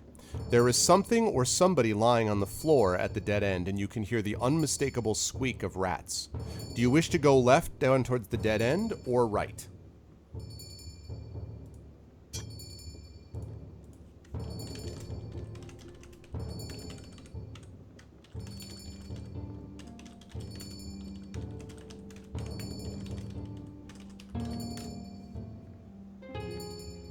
Alright, here we go.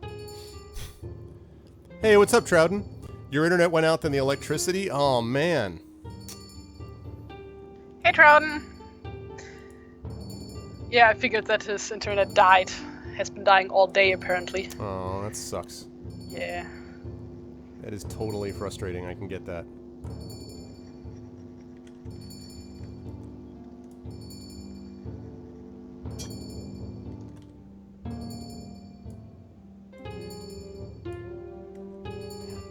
All kinds of trouble getting this thing resized.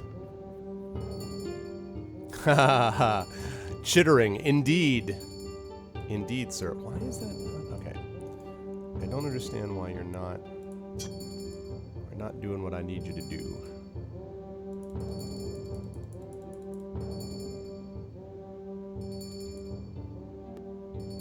Oh, that's why it's not working. Because I'm looking at exactly the wrong thing.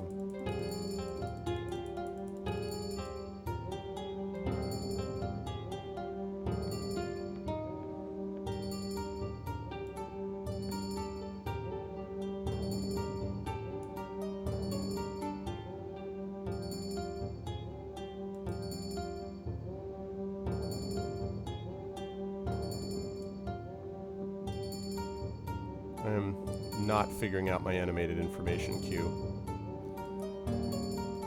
This is not working the way that I want it to at all.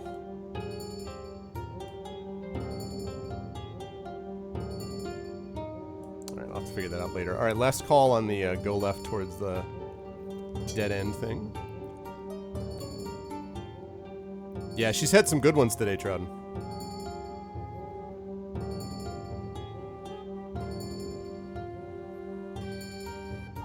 Some very good ones. Okay. You have no idea what's going on this time. This is whether or not you're going to go down to a dead end or not.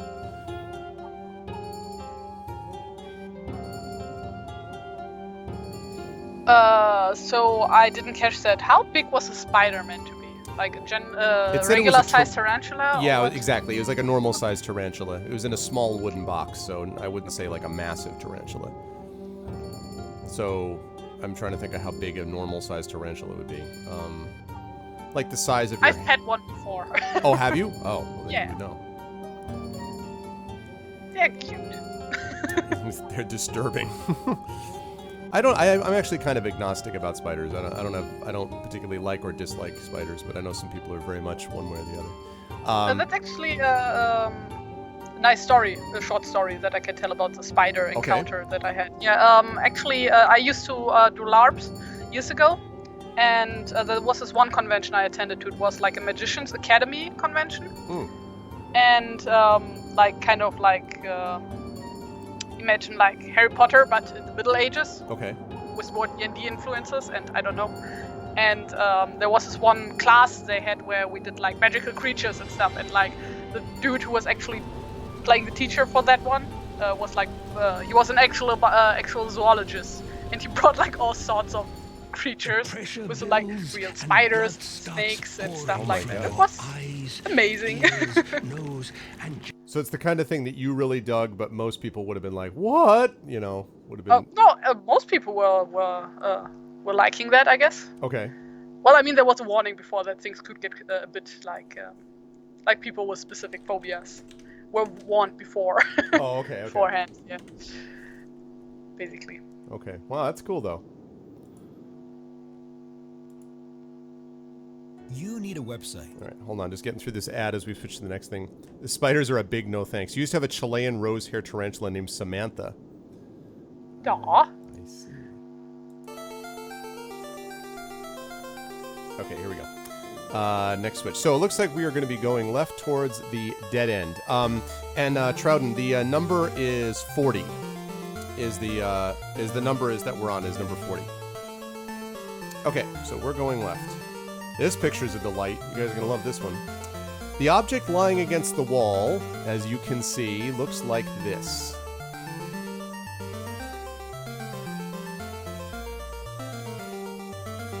Oops, sorry. Let me, not that one. You've already seen that guy. You've already seen him and you've already beaten him.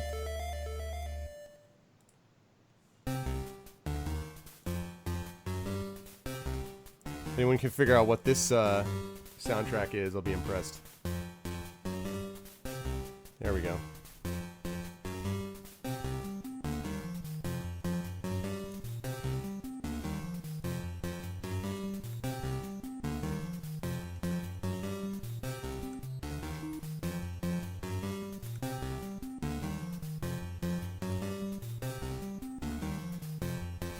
Okay. The object lying against the wall is a corpse, and large rats are climbing all over it. The corpse is clad in leather armor, but 2 arrows stick ominously out of its back. A leather pouch and a cloth sack are empty, and there are no weapons to be found. However, Sim notices that the left hand of the body is clenched shut, and after prizing it open, he finds a bone amulet in the shape of a beetle. He hands it to you, saying that he would rather trust in his sword than a trinket to protect him. Will you keep this amulet or leave it with its former owner and walk along the other branch of the tunnel? So basically, will you take the amulet or leave it and walk on?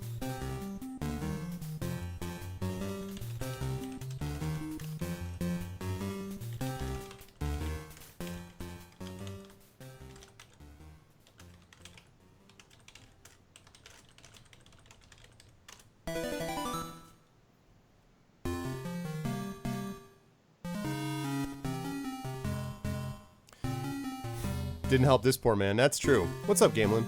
Any guesses on this soundtrack, guys? This is a little more obscure. Interesting game. Not totally successful, but interesting.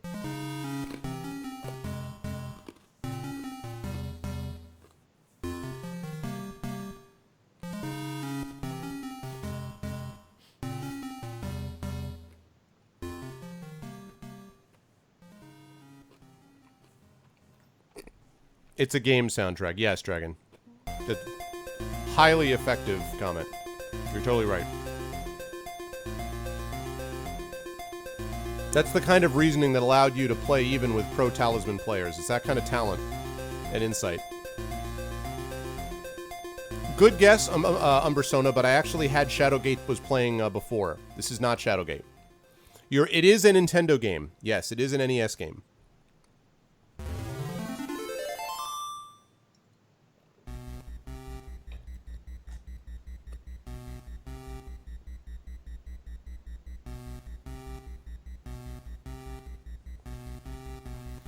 Good guess. Not Dragon Wars, but good guess. Alright, we're going to last call on this amulet. It is not Marble Madness, no. What are you Dan's Gaming Nintendo for? Nintendo's good, Elias. Are you a Sega aficionado? It is not Jaws. Yes, says you.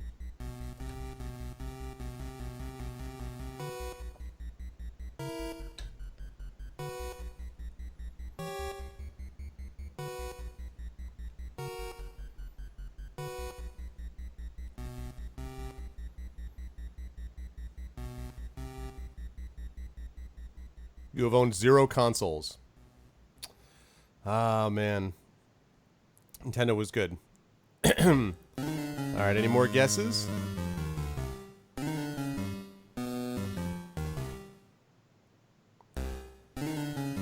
Atari 2600, yeah, back in the day. See, I was an Intellivision guy myself. Not Dragon Warrior. That's not a bad guess. Oh, sorry, Trodden. Sorry, dude. My bad. Not Castlevania. No, although that is also a good guess. I'll give you a hint. It came out in the year 1987. I wasn't even born then yet. Yeah, I was 15. Yep. Yay! I was a sophomore in high school, I think. Age differences. You have a ColecoVision in the garage. I actually do occasionally do Intellivision casts on this stream. Usually about once or twice a year. It's your tactical acumen that made you last that long in Talisman. Nice. Nice. You were 14. I don't think I knew, Gamer, that you were that close to my age. The year the Giants won the Super Bowl, yeah. I was -2 in 1987. I was 4. I don't think I had any idea, Elias, Gamer, that you were that close to my age. Interesting. That means you're the same age as our good friend, John Helfers, who is, about 6, I think he's a year younger than me, I think. Born in 73, yep. 72 here. I was born, right as they began talking about, Watergate. I don't know why that's on my mind of late. I was older. Good guesses, Umbersona. It is not Faxenadu. It's good guesses, but no. Not Kid Icarus, no. Very good guesses, though, so far. You were 17. Yeah, I knew that Trent was a little older than me. Okay. We are going to close that poll, and we are going to take the amulet. What is the fantastic geriatric cast?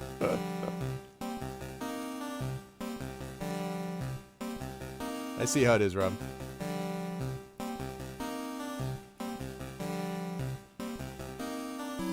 No, it's not wizardry, but a good guess as well. Do I have slides of my pet dinosaur? Listen, people. All right? Listen. I'm 44. 44 does not mean I'm 94. 44 is the new 34. That's what everybody tells me. Rob is barely a child. I mean, the new 34 is the new 5, is what I've heard, so. It is not Legend of Zelda. Okay. What year was Bard's Tale ported? Bard's Tale's not a bad guess either. These are all good guesses, but not right. That's why I said this was going to be tough. This game was a little more obscure, but I did play it. I am a dinosaur. It's pretty close to 94. 60 is the new 30, the Birdman reference, yeah. Okay, so. Unknown to you, the Bone Beetle is an amulet of ill fortune. Lose 3 luck points. So we now have 0 luck. I don't even know if that's possible, how you can have 0 luck. Its previous owner found it only 3 days before his death. Finding nothing else of interest, you walk along the other branch of the tunnel. Well, this session has been great.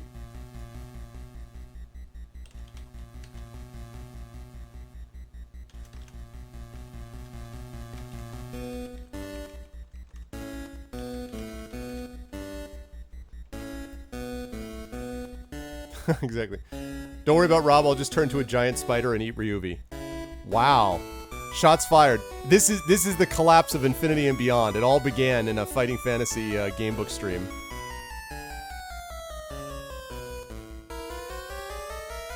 Hang on a second, I'll make sure I get that.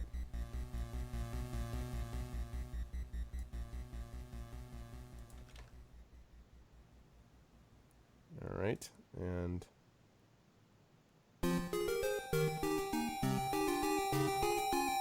Any more guesses? We found a pet daylight, tarantula. Daylight, come and we want to go home. Okay. You pass between two statues of skeleton warriors and immediately feel a gust of cold wind blow down the tunnel into your faces. The wind blows harder and begins to howl. We seem to be in the right place, says Bori in a more serious tone than usual. Suddenly you see something glowing white at the end of the tunnel. It grows in size and flies towards you at speed. When it is near enough, you see this.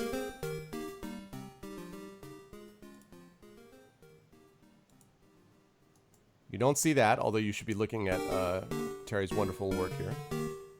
I'll show you exactly what you see. Not Fire Emblem, nope. These are all really good guesses, but not so far. No one has figured it out yet. This is what you see. You see that it is a being with an agonized look on its face, its diffuse body trailing behind it. Its mouth opens and lets out a soul-chilling scream. "It's an ice ghost!" shouts Sim above the wailing scream. "Don't let it touch you as it flies by! And look out, here come 2 more!" You keep your eye on the ice ghosts as they spiral towards you. Roll the 2 dice 3 times. Roll 2 dice 3 times, please, for me, gamer, and we're looking for less than 3 dice, and we're looking for equal to or less than the skill. It is not Dragon Quest 27, which I don't actually think is a thing. But it is not Dragon Quest, but good guess. And yes, Terry is the best. I'm aware of this. Aw, this is why Terry is not only drawing for us, but Terry is also going to be on next week. And by the way, since we have some more people in here now, don't forget, guys, this time slot, 1 week from today, from noon till 3 p.m., well, 3:10, 3:15 at the latest, will be our first Adventures of Middle-earth campaign stream. It will be a Tolkien campaign with myself as your Dungeon Master, actually Lore Master, I'll be your LM, is what they call it there, with TariToons, with Trendane, who is in chat, with Will from the Encounter Roleplay Twitch channel, and with that Bronze Girl from the Twitch channel. So I'm super excited to do this because it's Tolkien that's my boy. Like, that made a big difference in my writing career in my life, Tolkien did. So I'm really excited for it. 8, 6, and 7. Okay. Safe. That is good. Because if it had not been safe, something bad would have happened. Okay. All less. The vapor-like bodies of the ice ghosts close in fast, but you manage to evade them. Sim and Bori also manage to dodge the ice ghosts. You watch them disappear down the tunnel and all becomes quiet again. Watchful for more ice ghosts, you press on down the tunnel. With the ice ghosts out of the tunnel, all is quiet again. I don't suppose many people know that the howling tunnels get their name because they're inhabited by ice ghosts, says Bori in a more cheerful voice. But I hope they don't come back. Look, there are 2 more statues of skeleton warriors further down the tunnel. Do you wish to pass between the statues, or stay where you are and ask Sim to search for a possible secret passage?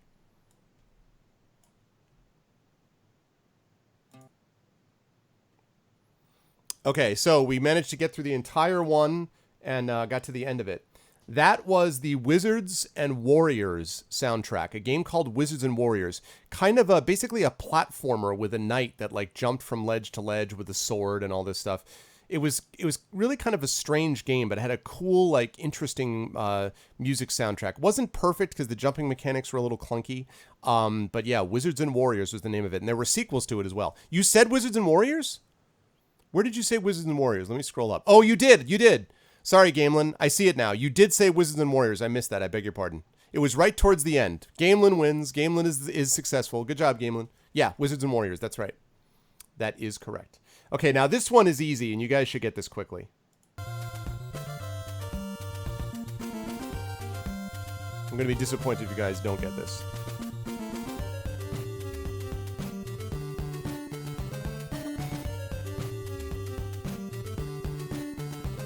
Look at that expression on Caius. It is. Which Castlevania, though, Gamelin? It's not Super Mario. Which Castlevania, though?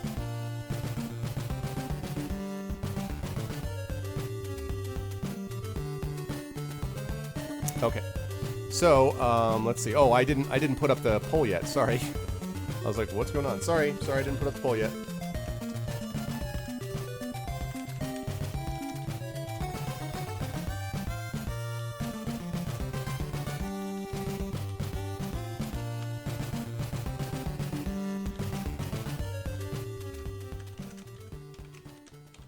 Yep, that's correct, Gamelin.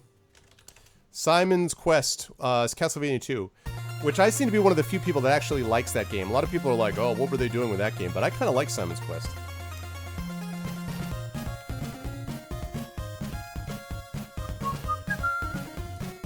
Okay, there we go. So walk towards the Skeleton Warriors down the passageway or have Sim seek for a circuit door. Yeah, I like Simon's Quest, right, Umbersona? What a terrible night for a curse. I always like that. Actually, I was thinking about making that be my next marathon session game after we finish with Zelda, after the Zelda set, was to move on to Castlevania. Even though I'm not a huge platformer guy, there are a couple of games that are exceptions to that. Metroid is one, and Castlevania, at least up through like Castlevania 4 is the other.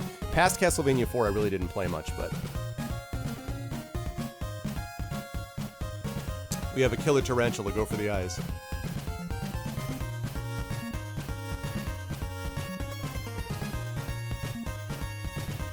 Right. And I love the idea of making the whip the weapon. I love the idea that that was the main weapon, because whips are so underused. What we really need is a franchise where tridents become the main weapon. We don't get nearly enough attention paid to tridents. Even the new Justice League stuff, they make Aquaman's trident into basically like a 5-pronged thing, which just for the record is not a trident. Try 3 teeth. And they're like, oh, hey, we'll make it awesome. It's 5. I'm like, stop making Aquaman into Batman, okay? 3. Trident. So, what is the weapon called then if it has like 5 spikes? I guess that would be like a quintet, right? Like a quintet. Yeah.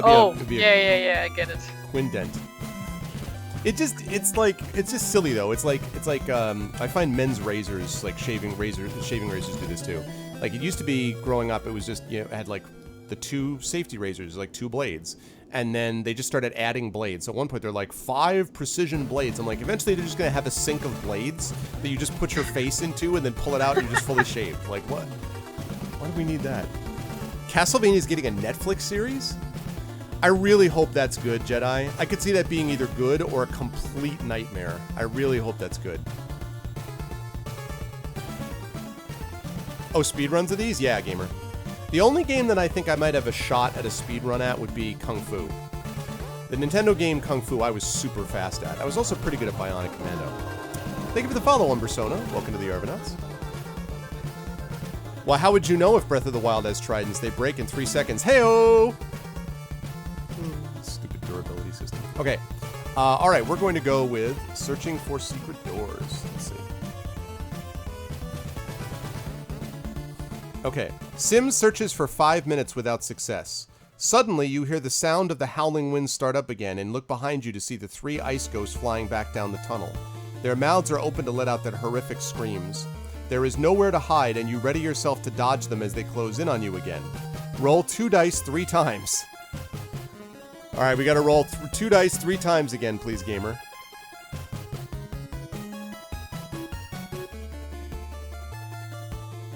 Yeah, I feel like Judge Dredd is probably going to be pretty good. It's my guess. Although I was never a big Judge Dredd fan, but I feel like it's not going to be lame. Woo! Just dodged them the first time.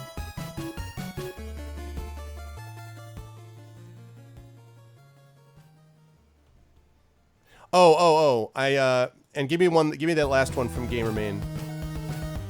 4-2, okay. Dragon, I do remember seeing it. Let me see if I can find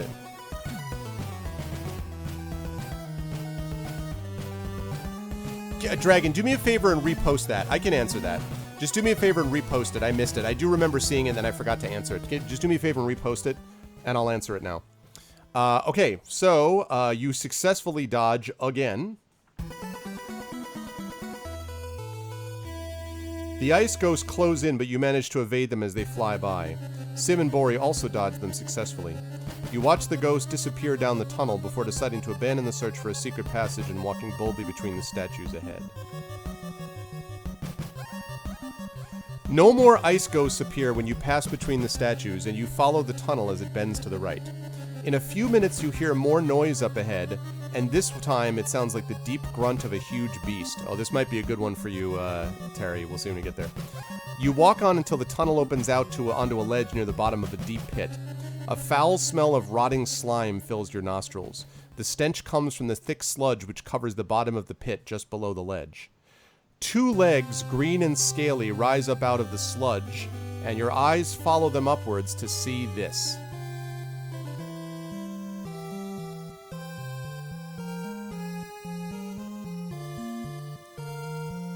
You guys see this?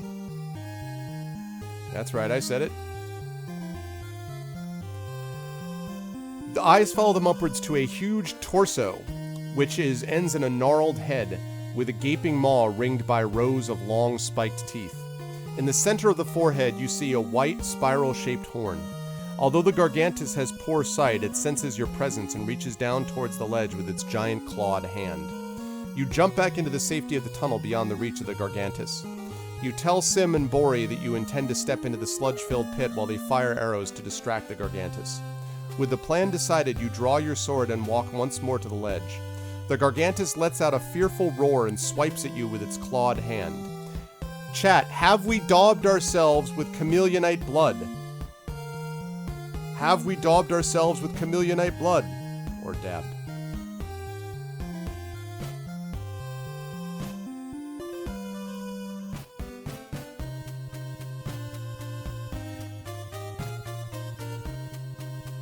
I finished the next drawing.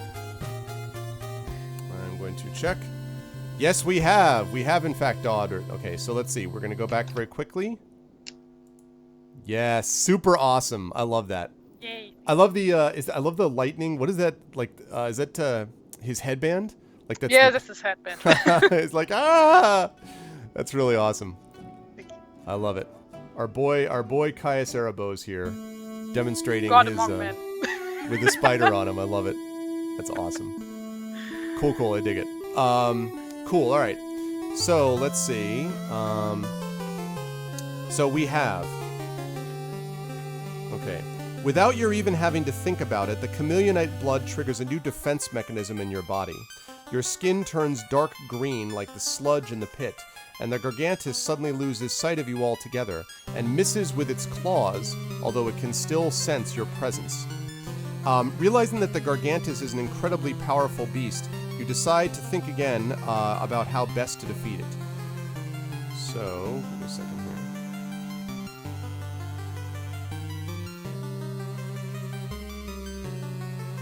Okay. Do you still wish to step into the pit and attack it with your sword, or will you try something else?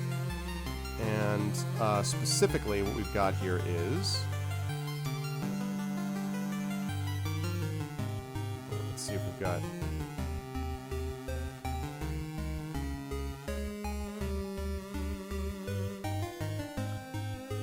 Hold on a second, I'm sorry.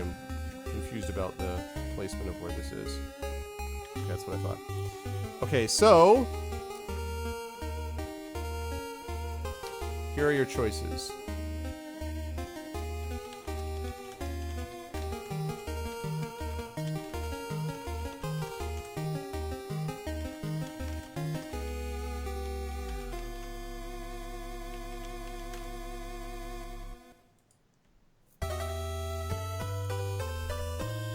There we go. Attack with her sword or use the mirror. Okay, when getting into mid-region, I had to roll for me and my followers, but when I got a 3, it allowed me to use Fate and re-roll. I love this part. This is from Simon's Quest. This is from Castlevania 3. I assume because I didn't get enough, but the game will ask that regardless then. Right. Whenever you have a chance to... You can re-roll the die. If you have Fate, Dragon, it should be asking you to re-roll it, regardless of whether you got a good result or not. Like, it's totally up to you, basically, if you want to re-roll. If you want to take a death, you know, part of that is sometimes you want to lose, like, a life if you want to get rid of your character, multiple reasons. So it will always give you the option, or should always give you the option if you have enough Fate. When you rolled versus Death, both rolls said I was rolling. Which roll was mine? You always roll for yourself first and Death second. And it actually says that even on the space of the die, the space of the board. So the first roll is always your roll, second roll is Death's roll. Those are the answers. Hey, Epidemic. Alright, so what do we got, guys? We've got this... Do we want to attack with the sword or use the mirror? What are we going to do against this thing? This Gargantus.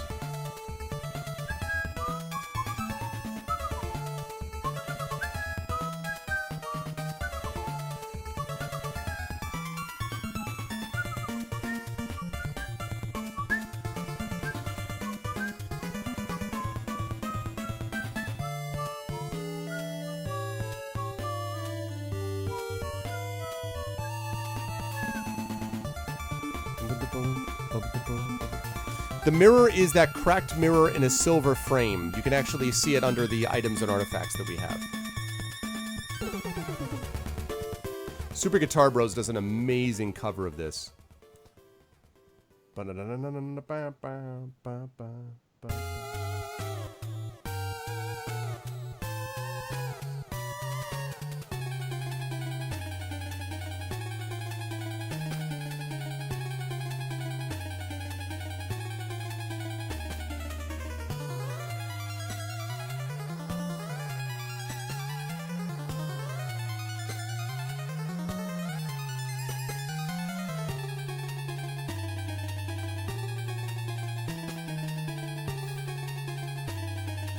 The context is you need to get the Gargantus horn because it's the only way. You need to pierce Razak's heart with the Gargantus horn, and then you need to defeat him with his sword. So basically, you need to go deal with this beast so that you can do that. So that's basically where we're at. Right, I know. I haven't had a chance to roll for the helm yet because we haven't gotten into combat yet. When I actually see a combat sequence, you'll be rolling for that.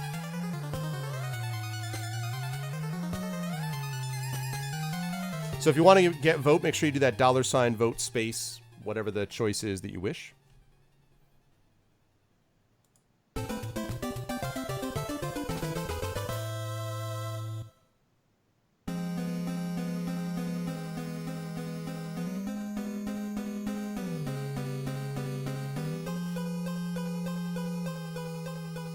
Hello, Shalom, what's up?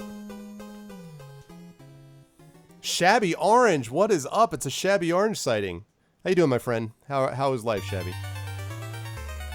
So yes, remember everybody, again, a week from today, we've got the super exciting beginning of the Adventures of Middle-earth. In fact, I'm going to show you guys, I want to show you guys these books while you guys are making your votes. And I'm going to last call this up, so let's get in the vote on this quickly, but take a look at these book covers.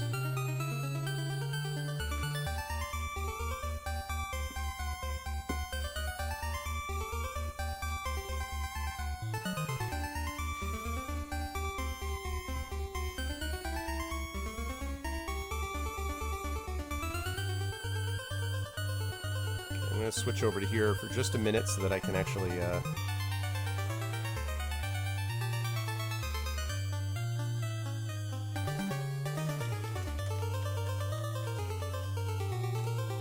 Let me scroll that down.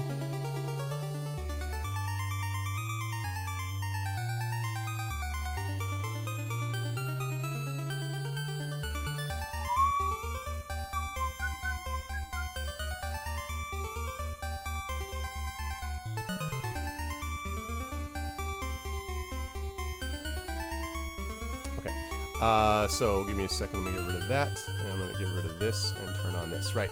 So here we go. Here are the two things. Ready? This is the Player's Guide. The Adventures in Middle-earth Player's Guide. And if you look behind you, you can see it's a little bit movie poster-ish for me, but it's basically Gandalf looking at the camera while Smaug plunges into Esgaroth, into Lake Town. At the end of the battle with Smaug. And check out the inside.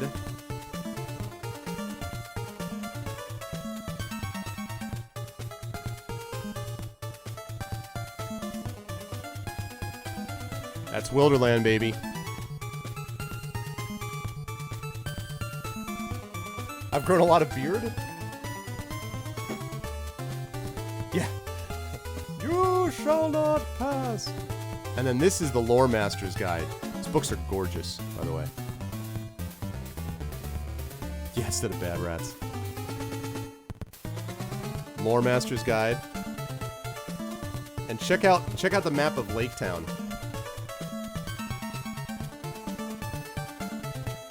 That right there, people, is what we call map porn. Lake Town, baby.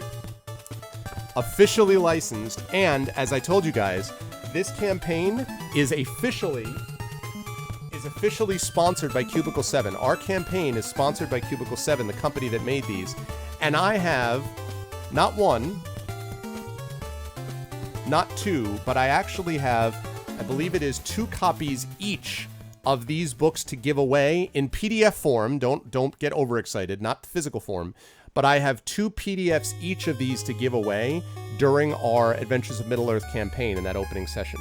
So if you guys are here a week from today between noon and 3, you can get a copy. If you win the giveaway, you'll get a copy free of one of these 2 books, sponsored by Cubicle 7. Awesome. PDF, not physical, but PDF.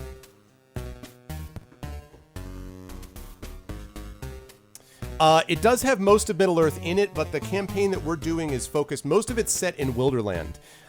So it's set in Wilderland, which is basically between, more or less like to the Iron Hills where Dane's people come, all the way over to the Shire, basically. So you've got Mirkwood, you've got the Lonely Mountain, obviously, you've got the Misty Mountains, you've got Dol Guldur and the Necromancer's Tower and all that stuff to the south.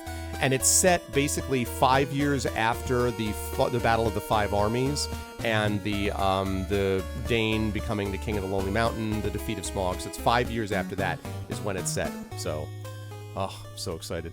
I actually know a song about the Iron Hills. You know a song about song, actually. One of my favorites. Okay, can we hear this song? I don't know. Are you familiar with the band Blind Guardian? No. Can you? Okay, can you it's a link German them? power metal band, and they did like 1 or 2 entire albums just with Lord of the Rings songs. What? You have to. Yes. Can you link this? This is amazing. I can post a link later on Discord if you Okay. want. Yes, I would. That would be super awesome. Oh, my son. Okay, you guys want to see the birthday boy? And then I'm sorry, Yes. we will go back to the game. Right, here's the birthday boy. And my wonderful wife. Here we go. He is a year old today. Yay! Hey. Happy birthday! Here, look. Look. There he is. Happy birthday. Happy birthday. Happy birthday, birthday. Happy birthday. Happy birthday to you. Happy birthday to you. Happy birthday to you. Happy birthday, Kaylin. He's like, that's great. Can I go back to mom now? He's like, do I want to? Yay. Yeah, they were all very excited to see him. Happy birthday, my boy. So adorable.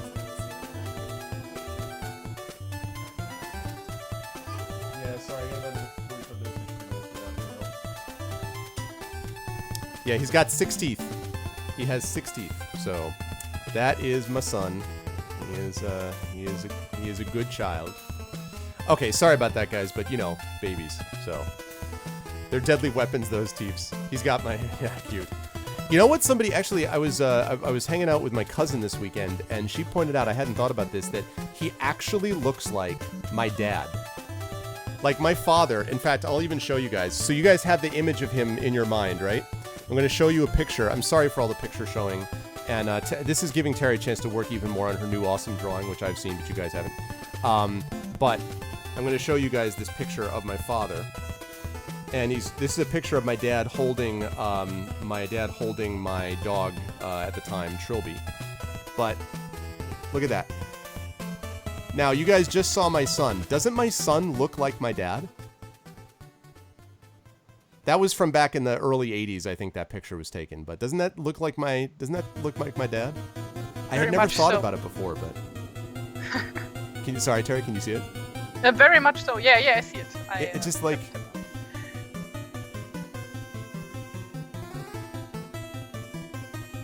I mean, you know, obviously, my father at the time was, you know, in his late 50s, but, well, a little bigger, yes. Yes, I'm aware. My father was also not wearing a diaper. There are differences. But, I mean, sometimes people say things like, oh, it looks just like you, or, you know, and I'm like, I don't think so. Like, he does look like me somewhat, but I've heard other people be like, oh, so-and-so looks just like this, and I'm like, I don't see it. But my dad is the upper one in the photo. Very cute, trending, yes. It is not my dog, Trilby, although she was a sweet dog. Trilby was a beagle.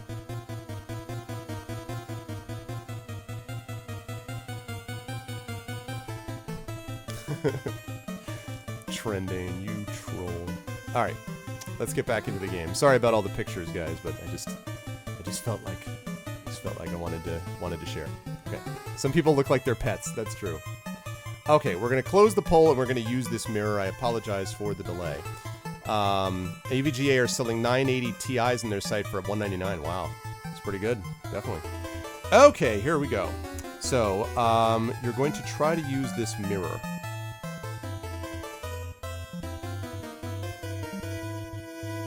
Okay, with all the picture showing, I lost my place. Darn it.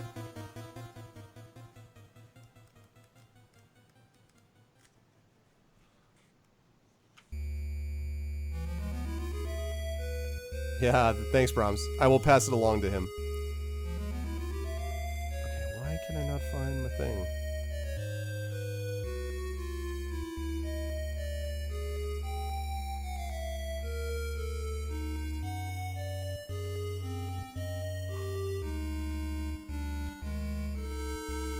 I seriously cannot find where the spot was.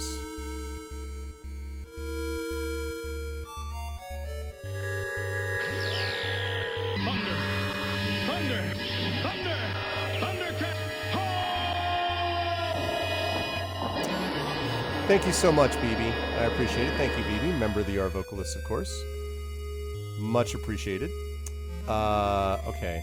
This is how I'll be able to figure it out, because I can find out where the drawing came from. Completely forgot where I lost my place, and then I couldn't find where I was. So I will find out right now. Okay, that makes much more sense. Okay, now I know where we are. Okay, so we're here. And then Chameleon Blood.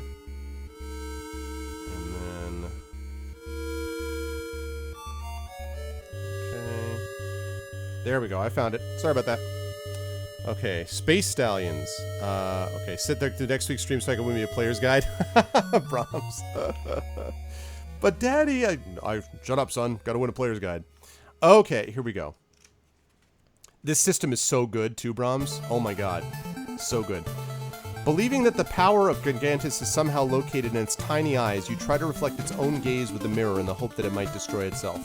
But the mirror has no effect. Lose 2 luck points. Well, we're already at 0, so... There is no time to use another item as the Gargantus is almost on top of you, so you must rely once again upon your trusty sword. You slide over the edge of the pit and sink up to your knees in stinking slime. The fearsome Gargantus is massive and you stand no taller than its hips. Its strength is formidable and its hide appears as tough as chainmail.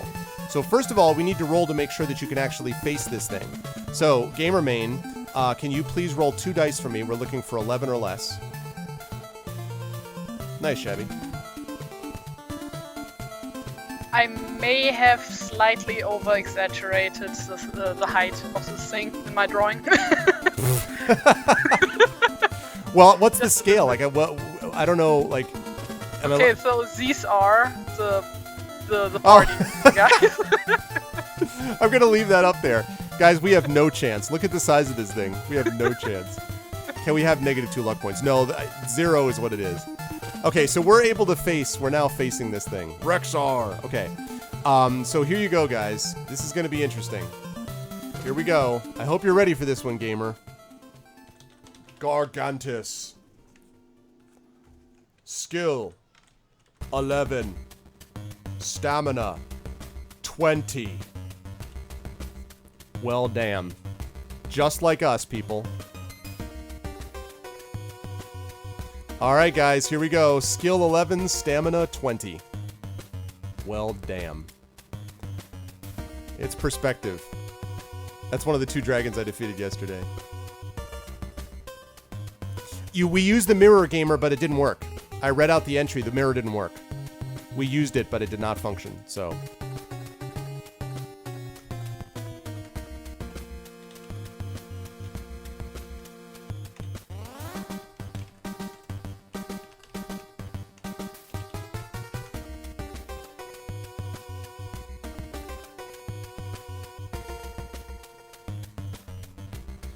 Alright, let's do it up.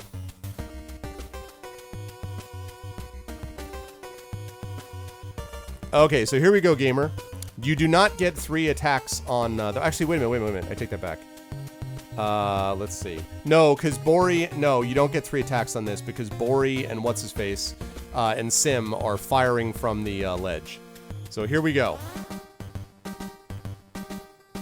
So no 3 attacks, unfortunately. So it's you versus Gargantuar, also known as Gargantus. It's even Steven, guys. We can do it. You got the power. Let's get behind Gamermain here. We can do it. No. Your luck is 0. Your skill is 11.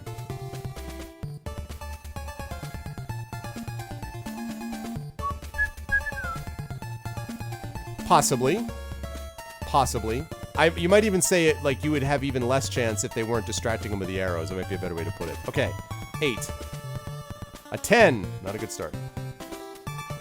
And I don't have to worry about asking you guys if you want to use luck for anything, because you can't.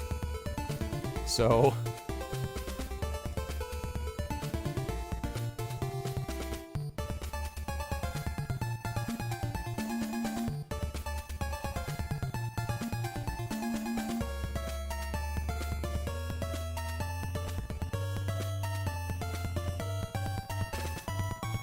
Okay, so let's see. So 19, so 5 plus 1.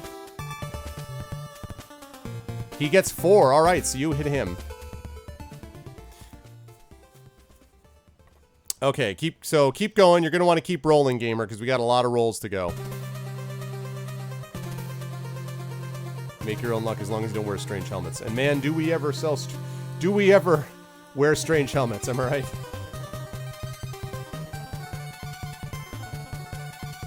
Okay, 8.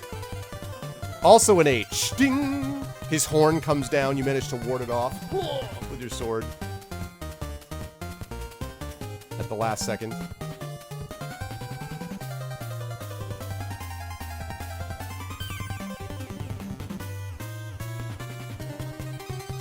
Three plus 3.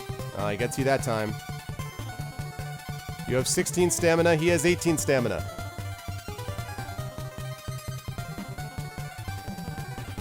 You can just give me the dice rolls themselves, gamer. You don't have to total it for me. That's cool.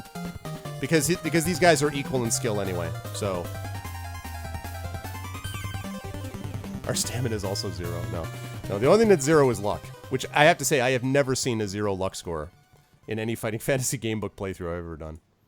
Okay, you hit him that time. All right, so 11 and 16, 11 and 16. This epic battle continues.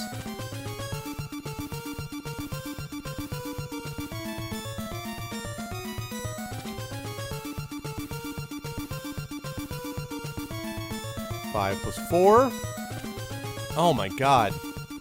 That was a bad time to roll a 10. Alright. Not invisible, no. You are more protected than you would be otherwise. If you don't have the Chameleonite blood, it's insta-kill. And your two friends shooting arrows at him, yes. I mean, that's certainly true. All right, so you beat him that time. Man, it's really back and forth. 11 and 14. All right, so we're tied right now. 11 and 14, 11 14. After this fight is over, I have a feeling we're going to need some serious provision work. This is a case where if a standard Fighting Fantasy game book, you'd have a Potion of Fortune, you totally would have drunk it by then. All right. Finally, we get a lead on him. Yeah, I know. That's kind of the way it was. I know. I should talk to Nedouin about that, Big Boss. That's, I should change that around. You're right. I should have Nedouin change that. I actually have not seen Nedouin in here for a while. I hope he's doing okay. I have not seen Ned for a while. He was the one who created this. So, 11, 8. All right. All right, that's good. We got a 4-point lead. We got a 4-point stamina lead on this guy. So you just swing your sword left and right. He's like, roar!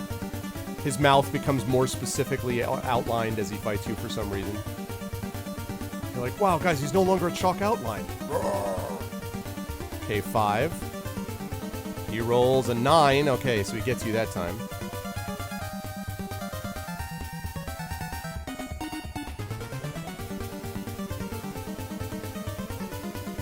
This is Garganta's fight music, by the way.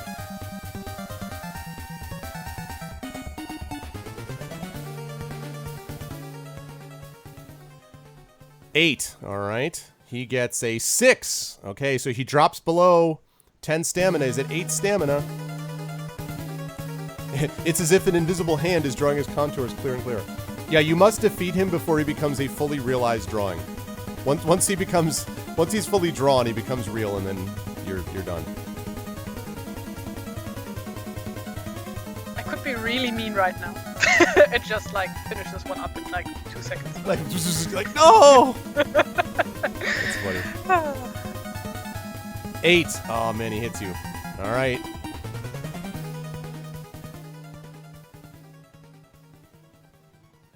What was the drawing? What was the program created in? It's not an application for Windows. This was programmed by Nedouin himself. He built it from the ground up. It's not HTML. He built it from the ground up. It's a standalone program called the Sorcerer project. And he also designed ARVBot for me, which is the basically the poll mechanism that he uses. So he also designed my animated information thing, although that's the thing that I got to figure out how to resize. Oh, 6. Oh no! We're all tied up, guys. We're all tied up. Big Boss wants to know how the weather is over there, Terry. Over here, well, today it was rather windy, so we are not melting today, like the other days, but yeah, it's hard to describe. Like, you know it's summer, but we are not dying, so... A 5, and somehow he gets a 4. Wow, Gargantus just happens to miss you with his massive beady fist into the mud, and you like slice him. He reminds you of Charizard. Is TariToons transferring the image from a Pokemon color book? I choose you! The weather is terrible. Yeah, I see, Chloe, I know. Okay, let's see. And gets a 9. Oh, God. I thought you had something there. Okay, you guys are still tied. Man, what an epic fight. 11 skill, 6 stamina, 11 skill, 6 stamina. Who will win this titanic struggle?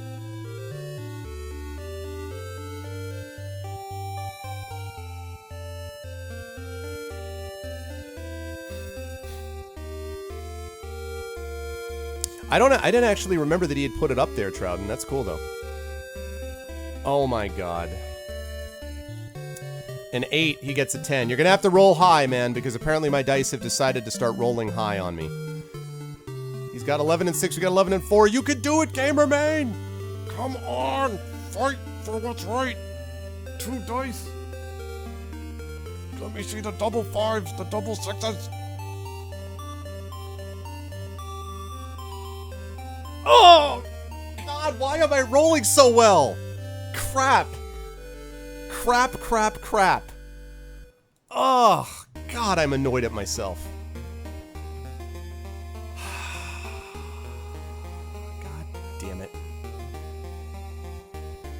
All right. We still got a shot. You just got to win 3 consecutive rounds.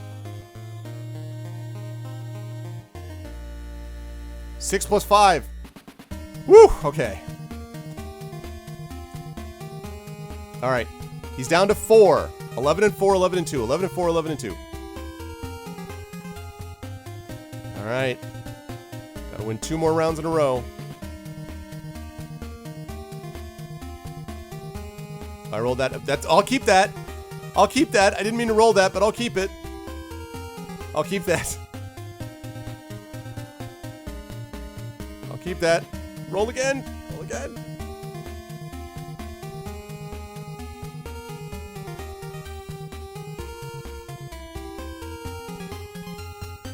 Gamer, stay with me. What do you got?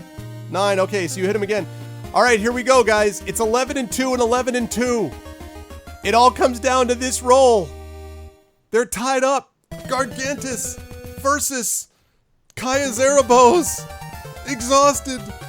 Fighting, arrows flying, sword slashing against this demonic beast from demon beast places in hell. Slash, slam, boom. What's the last roll? Give me the roll. The all-new Volkswagen Atlas. Demon hell places. Sunroof. Life's as big as you make it. Okay. I don't like the sound of this. I rolled snake eyes?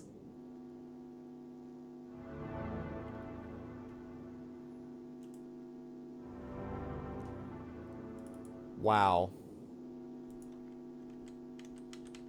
Wow.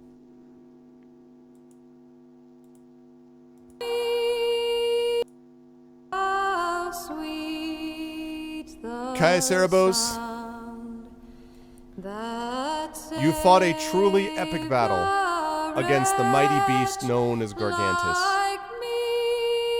But unfortunately, Caius, he was drawn in such a terrifying fashion that even you and your great strength could not defeat this creature of hell. You did the best you could, Caius Zarabos, but in the end, you could not beat Unizilla.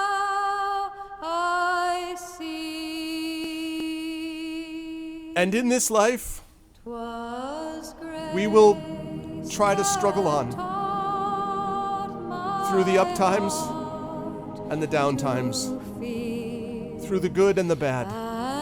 But always in our minds, we will keep, first and foremost, you, Kaya Zarabos. You fought against a unicorn Godzilla beast. You fought hard.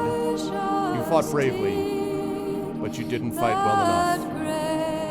We wish you Godspeed, Kaya Zarabos. We will remember you always. We wish you good luck in the next stage of your journey. Respects, please, for Kaya Zarabos. Respects. He hates it when people call him Unizilla, just a heads up. Chad is blaming you, Terry, for drawing him this big. Like, this is your fault. Other Zillas made fun of him at school. Nice horn. Shut up. Oh, man. All right. Well, so I'm going to make an executive decision to go back to that fight because I don't think there's any reason to go through the 6 million things. We already know that we have the stuff. We already know that we passed the thing. We already made this. So we're going to go back to the beginning of that fight and we're going to try again. But the death count will tick up to deaths 4. I thought we were going to pull that out. We had a 4-point lead on him and then it was, you know, that last roll did it. It's almost as if we are straight out of luck here. Ta-da. Exactly. This is what happens when you have a 0 luck score. Is exactly right. Man, I've never seen that. Okay. Your dice haven't been used in ages. It was the dice's fault? Yeah. Blame the dice. Okay.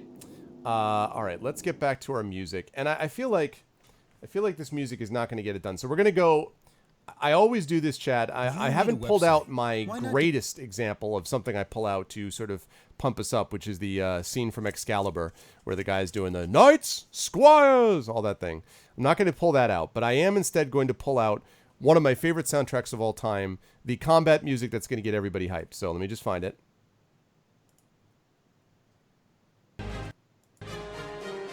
That's not it. Nope. Nope. Nope. Nope. Nope.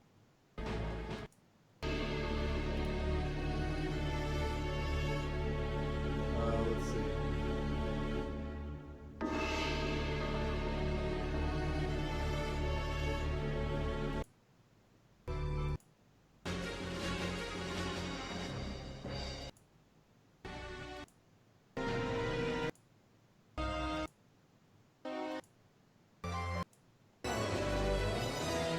Where is it?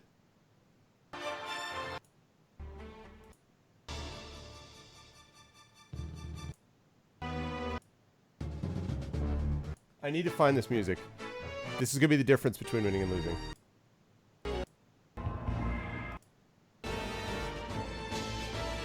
No, that's not it.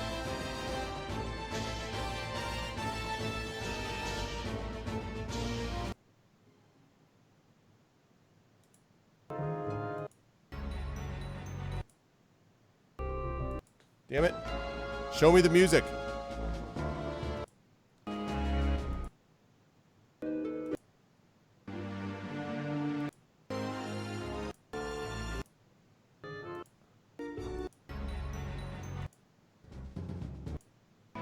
I'm gonna find this music. That's gonna be worth it. That's it, I found it.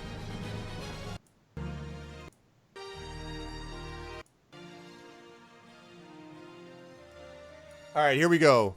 Here we go, people. Final Fantasy Tactics. Let's get it going, chat. Let me see some ARV hype in here for this fight. Gamermain's gonna pull it out this time. Let's do it. Where are my ARV hypes at? Where are my Woblams? Where are my So Goods? That's what I'm talking about.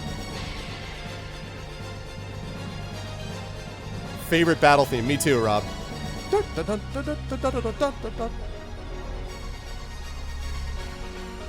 talking about.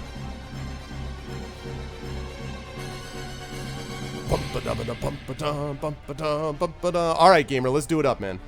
Let's make it happen. Let's make it rain 12s. Let's just rain down on them. That's what I'm talking about. 6 plus 4. Already a good start. Gargantus staggers back as you strike him. That's what I'm talking about. Let's keep those rolls coming. 6 plus 4. Already hyped.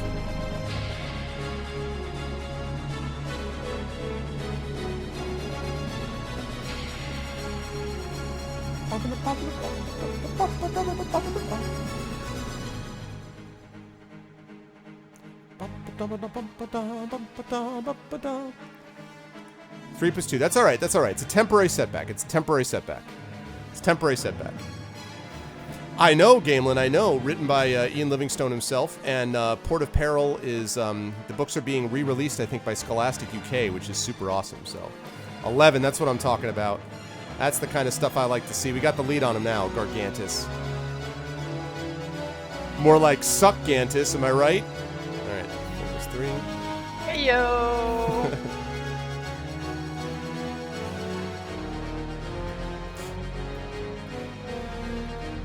Yeah, I'm not sure about the... Oh, the 12!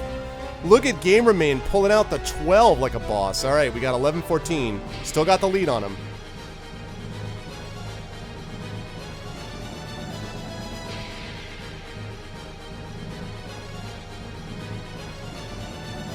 Four plus 1.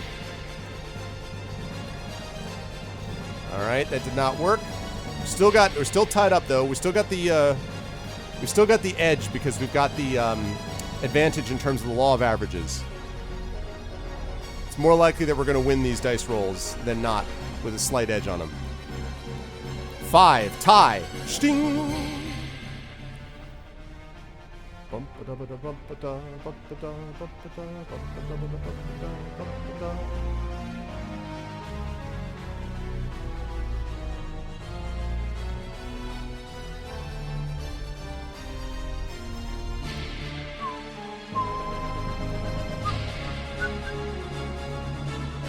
Go for broke. Oh, wait. We got 7 and 7. Okay.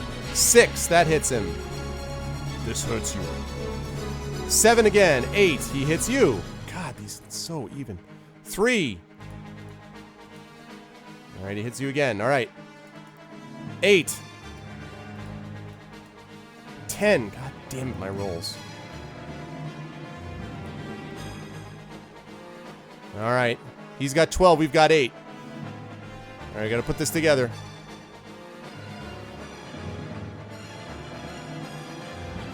$11. Nice job. Nice job. Okay, he's down to 10. Only got a 2-point stamina lead. This is a really good drawing, Terry. He looks like a kind of like a demonic mole in that picture. Like, rawr. All right, got the 9. Okay, we bring him down to 8. That's what I'm talking about. Okay, he's tied up again. He's tied up.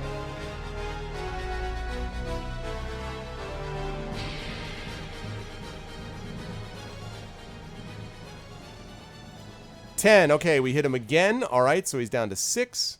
What is this now? Epic music? Hold on a second. Haynes wants to end the Smelfy. This thing we've all done Stop, doesn't stop, stop, need stop, to be stop, a thing. stop, stop. Is this game? What is this?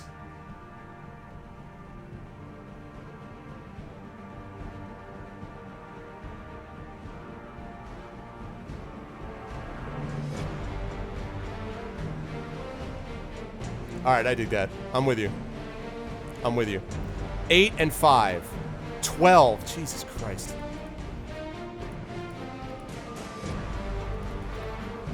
Okay, 7.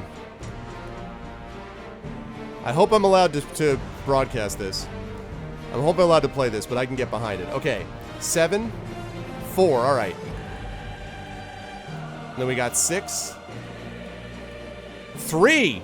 Oh, we got a shot, guys. We got a shot. We got a shot. He's down to 2.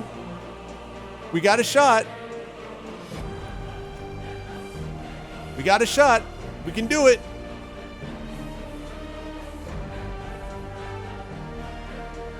Five. Success. Success. Success. 6 freaking cess.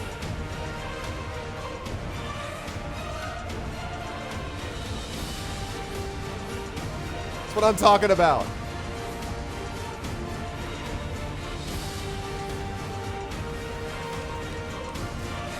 You're welcome.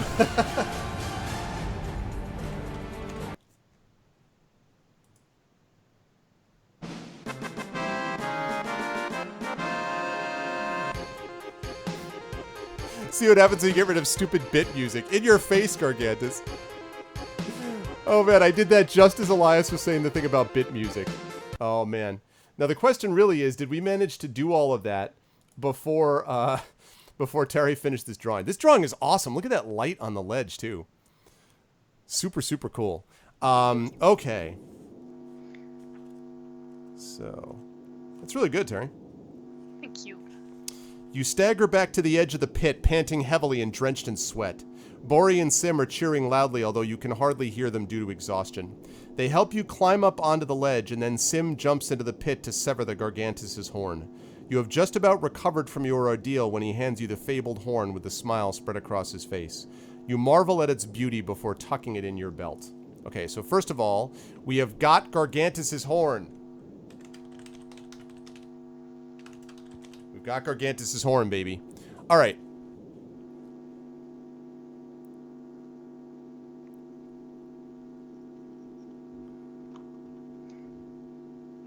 Oh, very copyrighted music library? Mm-hmm.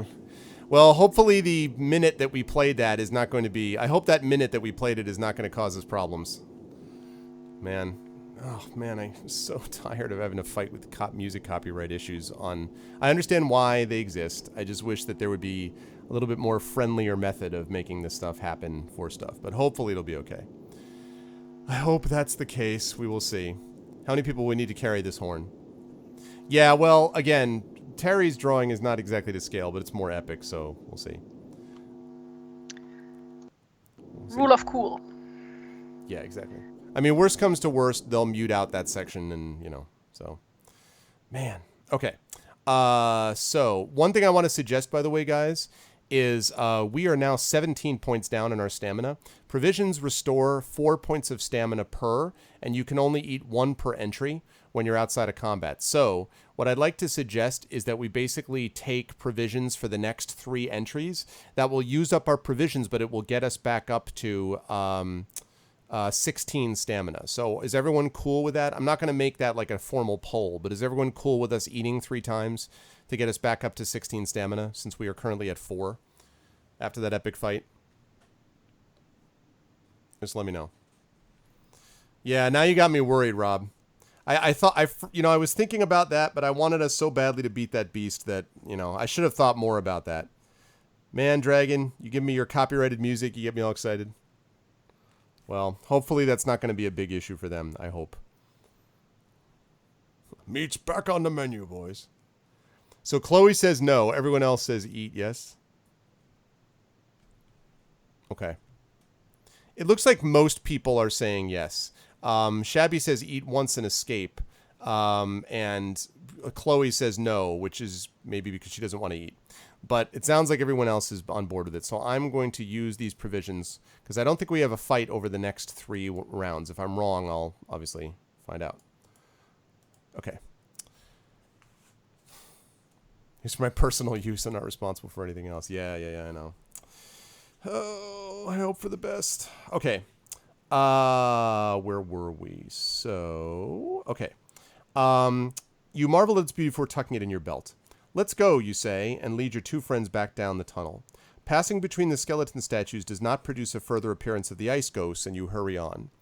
Let's see. Okay. Well, it's YouTube. I mean, I don't pay any attention to what Twitch's archives do because I keep everything on my YouTube channel. It's the YouTube thing that I'm concerned about. I mean, I'm just thinking about that garbage I had to go through with stupid, what do you call it?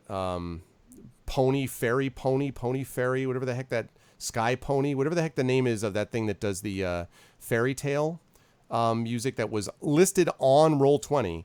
And they muted like at least a half hour or something like. No, they couldn't even show my video in certain places, and I recorded a really angry video about it. And then about 3-4 weeks later, apparently it was available again because they made some copyright deal. I have no idea, but I was not happy. So we'll see. Anywho. No, I know, Gamer. I know that. And I have asked them. Most of the time, I mean, the artists that I play on here mostly are my own bands, which obviously there's no problem there. My Tall Heights, which has given me permission, explicit written permission to play stuff on here. No More Kings, same thing. Super Guitar Bros, same thing. I've gotten explicit permission to play their stuff. So I know about that. And I'm obviously in favor of paying people for their work, and I'm in favor of not just stealing stuff. It's just that when you're talking about something, I also believe in fair use. And when you're talking about something that is, a quick clip or something like that, which isn't like I'm rebroadcasting a concert for an extended period of time, I just think that it's copyright trolling to have an automated Autobot system go through and just shut down and mark your, particular tracks because, if they monetize it even, that's not a big deal to me. But just shutting it down completely, I have some problems with that. So, but anyway. Yeah. I am done with this drawing. Awesome. Let me take a look now. I've had it up the whole time. So we killed him just in time. Look at that. That's awesome. I love it. Really is funny too. Like the horn, if it were like cut off his head, would fit in his belt like that. You'd have to put the 3 stacked on top of each other to get it. Maybe just like the tip of the horn or something. Yeah, exactly right. That's pretty awesome though. I love that. Nonetheless, I think that was the proper epic scale was what existed there. Okay, so we got about 15 minutes left, guys, before we wrap the stream for today. And you're right, Rob. I know fair use is misinterpreted. You can't just say the words fair use and that's it. But I think there's a middle ground, and I think that the current copyright system on YouTube has swung way too far in the other direction, in my opinion. So, yes, but that's because the companies know where their bread is buttered, though, Rob. I mean, in that case, they technically have the right to restrict it, but they would be shooting themselves in the foot, which every company but Nintendo seems to have figured out, quite frankly. That it would be dumb not to allow people to sort of the permission that they have in that circumstance. So, you know, and to me, that's no different than having stuff played on the radio that you in the old days, use a cassette tape to record. Same system. So, yeah. So, but let's move on. All right. So, we are going to do... Okay, so we are unlucky, as I've said, because we're just going to automatically be unlucky. Makes it very easy in that regard. Oh, and I need to put on, speaking of music, let's put on the video game music that we know and love. I think for this one we will go with, let's see.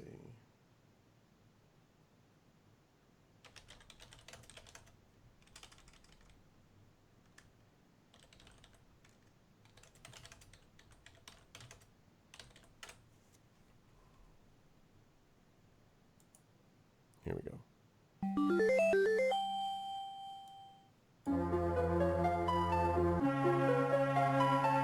No. Nope. I want a better one than that. As soon as I mute this ad. Yeah, I know, right? Right, Rob? Yeah. There you go, exactly. Well, I told you guys, right, that I had this weird thing where I was getting my stuff. I got my stuff copyright. There were no strikes or anything on it, but it was getting noted as having a copyright thing. And I'm like, why? I'm only playing my music. And I forgot that we had monetized everything through my CD Baby, is the one that distributes my band, The Road's albums. So it was monetized by The Road, which was really funny. And I'm like, okay, well, if they're monetizing it so that money from these videos gets sent over to The Road, which is me, I think that's okay. It's just kind of funny, though. Oh, man. All right, here we go. Solid OST. We'll see if you guys know which one this is in a little bit. Okay, so we were unlucky. You were almost back at the entrance to the tunnels when you hear footsteps coming towards you. Test your luck. Well, we know we're going to be unlucky, so that's a no. You look around but find nowhere to hide. There is no alternative but to draw your sword and advance. 3 creatures soon come into view, and you see that they have the bodies of humans but the heads of rats. They are covered in short fur and have long rat-like tails. They have already picked up your scent and are ready to fight. The front rat man whirls a sling around its head and releases a stone down the tunnel. Roll 1 die. Please roll 1 die for me, Jedi. I mean, not Jedi, Gamer Main.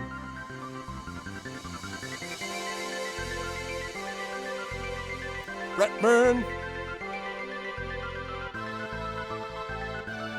Furries!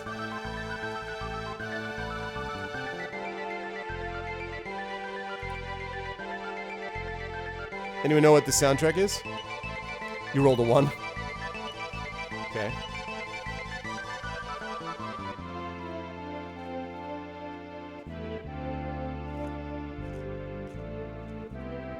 Let's see.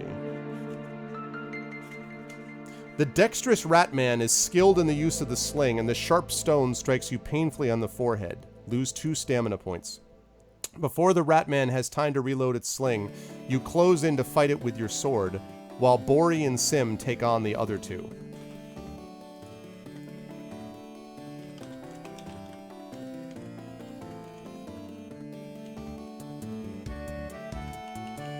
Okay, here we go. It's a Ratman. All right, gamer. We got to fight this Ratman. The good news is the Ratman is not Gargantus. Skill 5, stamina 6. We ought to be able to handle this guy with a 6-point lead in skill. I scared you? How did I scare you? What did I do? Oh, rolling for helm. Yes, thank you, gamer. You gotta roll for helm first. That's right. My bad. Sorry. Yeah, you gotta roll for the helm first. Sorry. Yeah, Ratman takes a 7-0. Ratman is like, cheese this! Psh. Wow, the 11. So we were almost freaked out by the Ratman. Okay, now we can go, now we're gonna go attack it normally. Yeah, thanks. So we're okay to fight him. Dude, I totally forgot about the helmet, yeah. Okay, that would be really ironic if we defeat Gargantus and then we get freaked out by a Ratman. Let him kill us. That'd be great.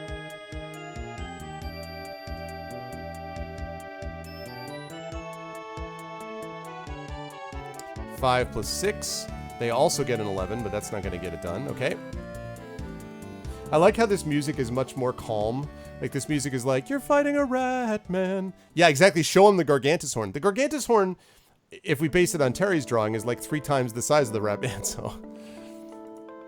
Okay, 9. He's down to 2. Anyone know the guess yet? Have a guess yet on the on this music? Did someone mention it? Character doing a bouncing act on top of the horn. Oh, I said you had to roll. Oh, sorry, Jedi. Yeah, I'm sorry. All right. Down he goes. And you're right, gamer. It is the Secret of Mana. Yes, it is. The Secret of Mana. Okay, success. Oh, I can't hear the music. Oh. Secret of Mana is one of my favorite soundtracks of all time. Yeah, it's great stuff. Well, I mean, not every song is awesome, but those songs that are awesome are like infinitely awesome. I agree. It's really good stuff. And it didn't have the same effect that a lot of the Super Nintendo games had, where I always thought Super Nintendo soundtracks were way too bassy, like way too deep, when it almost sounded muffled to me, but Secret of Mana doesn't have a lot of that, so. Which song are you guys playing? Let me see what song is going on right now. I played Hand of Fate 1, Average Cool, and I like it. I haven't played Hand of Fate 2. Let's see. We are playing...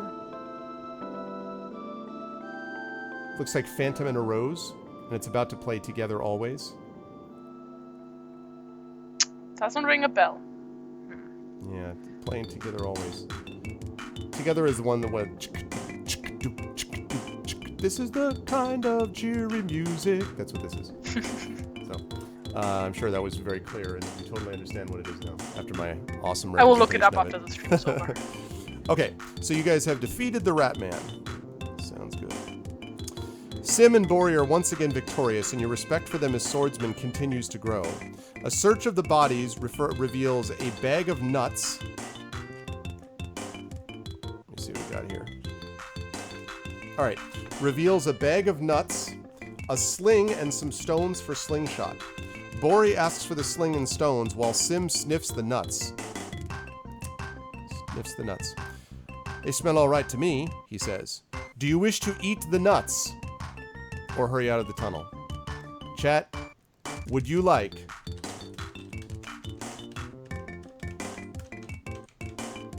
eat these nuts? Are we eating these nuts?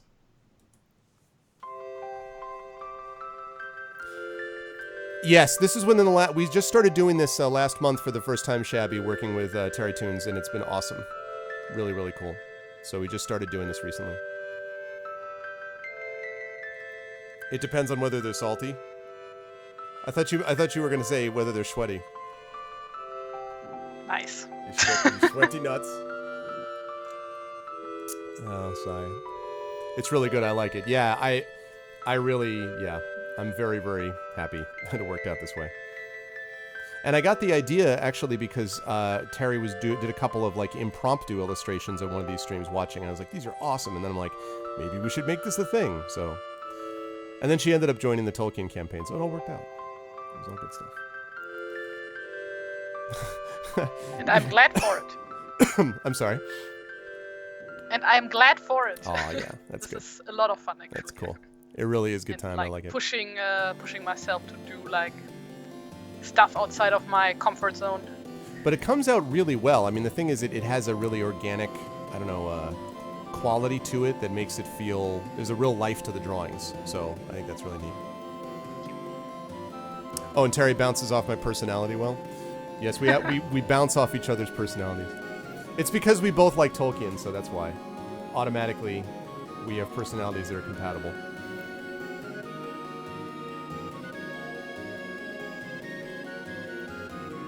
Like, I mean, look at what I'm drawing now. Like, in the start I said, like, okay, I will do anything except for landscape drawings, and now I'm drawing a landscape. That's true, and I didn't even ask you to. I didn't know what to draw. Yeah, I didn't even ask you to. You just did one. That's cool. Yeah. See, that's great, though. Look at that balloon. That's great. I like the variety on all of these also. That, you know, there's a great sort of breadth in terms of what people see. No, I saw it. I saw that you clipped sniffing nuts. I saw that. It's all right, bro. I got tenure. I'm good. Oh, God. Good times, good times. All right, last call. I'm going to last call. This is going to be one of the last decisions that we make, and I think this will be the last drawing that we'll have Terry work on for today. So this is going to work out really well because we're going to have about 8 minutes left or so in this.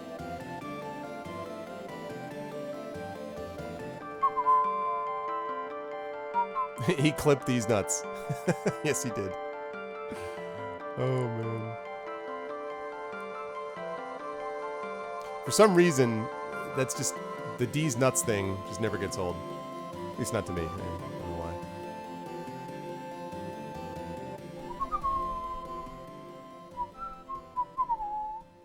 Hey, I want to ask... I'm sorry to do this. I normally wouldn't, but I know that he won't mind. Cloud Kingdom, I want to ask you, is it you or is it Heaven's Cloud who did these overlays for me? I think it was you that did this, right, Cloud Kingdom? Because I was going to ask you for a favor with these if you were able to do it. And actually, you can see it right here. You see this little animated thing popping up here, which I still haven't figured out how to resize. I'll do that later. I would love it if there was a way that if basically the Patreon, but let me first find out whether it was Cloud Kingdom or if I'm out of my mind. And he may not even be here, but I'm asking in case he is. I know, this is breaking every Twitch rule. Don't call someone out in chat. I know. It's just because he did this. I think he was the one who did the overlay. Because I'd like to have him make an adjustment to the overlay for next time.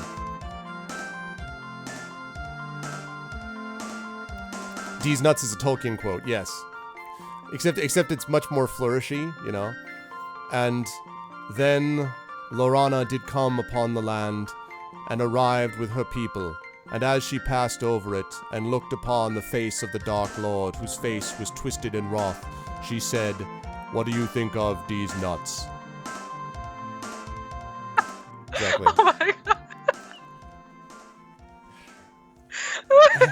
god. And the Dark Lord did look and fall back upon him. These nuts never get stale. Amazing. That's how the entire campaign's gonna be. It's just gonna be making stupid, 5-year-old middle school jokes, but in I Tolkien am speak. all up for that. Oh man. Okay. There's also a frequent Elvish saying, yes. Right. So the Elvish sound is like, "Und Malaya, in spent in a Malaya." It's like, "These nuts, bro!" Like that's what it actually means, but it's like Liv Tyler saying it. I'm crying. Oh man, good times. I said more of a George R.R. Martin thing. No, it would be that, but then everyone would die. It would be the same thing, and she'd say "D's nuts," and then everyone would stab each other, and no one would live.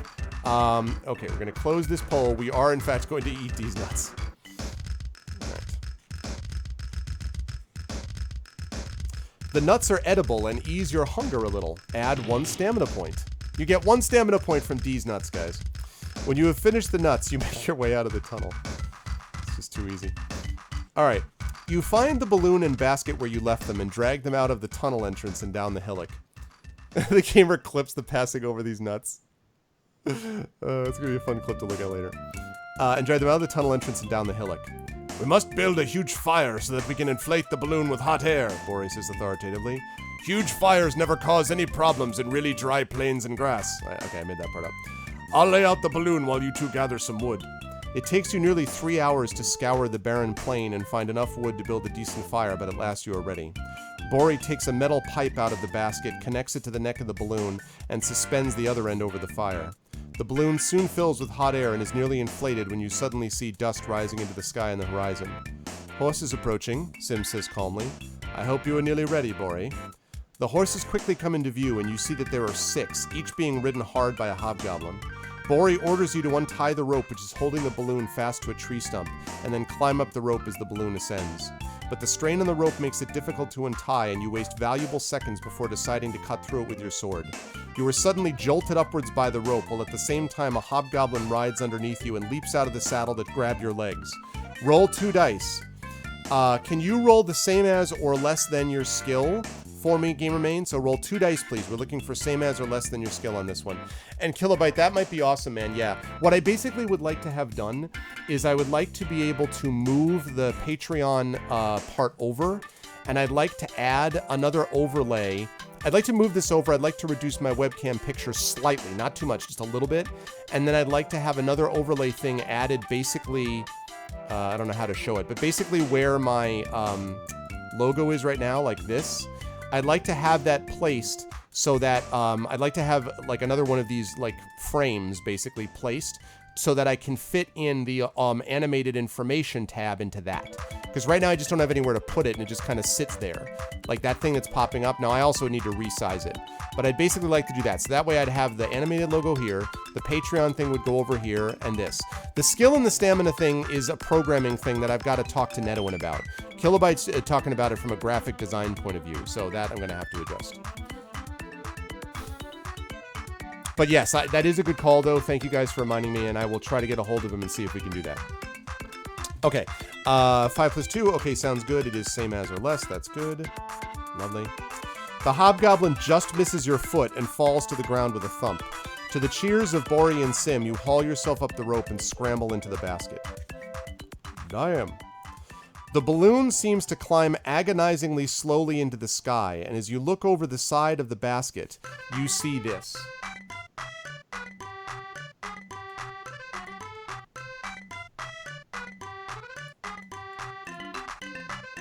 I'll show you exactly what you see. Shoutouts to Dragon Spear, by the way, for making these illustrations available to me so I can post them. Alright, this is what you guys see. Right, that's true, Gamelin. Yeah, that's true. The balloon seems to climb agonizingly slowly into the sky, and as you look over the side of the basket, you see the 6 hobgoblins who have dismounted, loosing their arrows at you. Roll 1 die to determine the number of arrows that reach their target. So roll, so let's see. I will do this because this is the monsters who are firing this. So let's roll 1 die. 2. Okay, only 2 arrows. That's fine. Then, for each one on target, roll the die again. Let's see. Lodges in the basket. Oops. No. Okay, good. Both of them lodged into the basket. Woo! Alright, we did not get hit by any of the arrows. Okay, good stuff, guys. That was me because it was the monsters, so. We are indeed still alive. The balloon climbs up into the sky beyond the range of the arrows. That was a close call, mutters Bori, but at least we're safe up here. Let's hope this wind keeps up to push us northwest. Feeling weary, you sit down in the basket and decide to snooze for a while. But Bori, back in his his beloved balloon, is in a talkative mood and tries to keep you awake. I love how this illustration is perfect for how we're going to wrap up today. I'm amazed at the price of things these days, he says. You know how much a good warhammer costs even in a city of thieves like Port Blacksand? Would you like to continue the conversation? Or would you like to tell him to keep quiet so that you can sleep?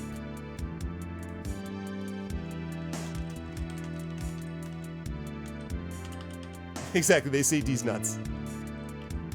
It's true.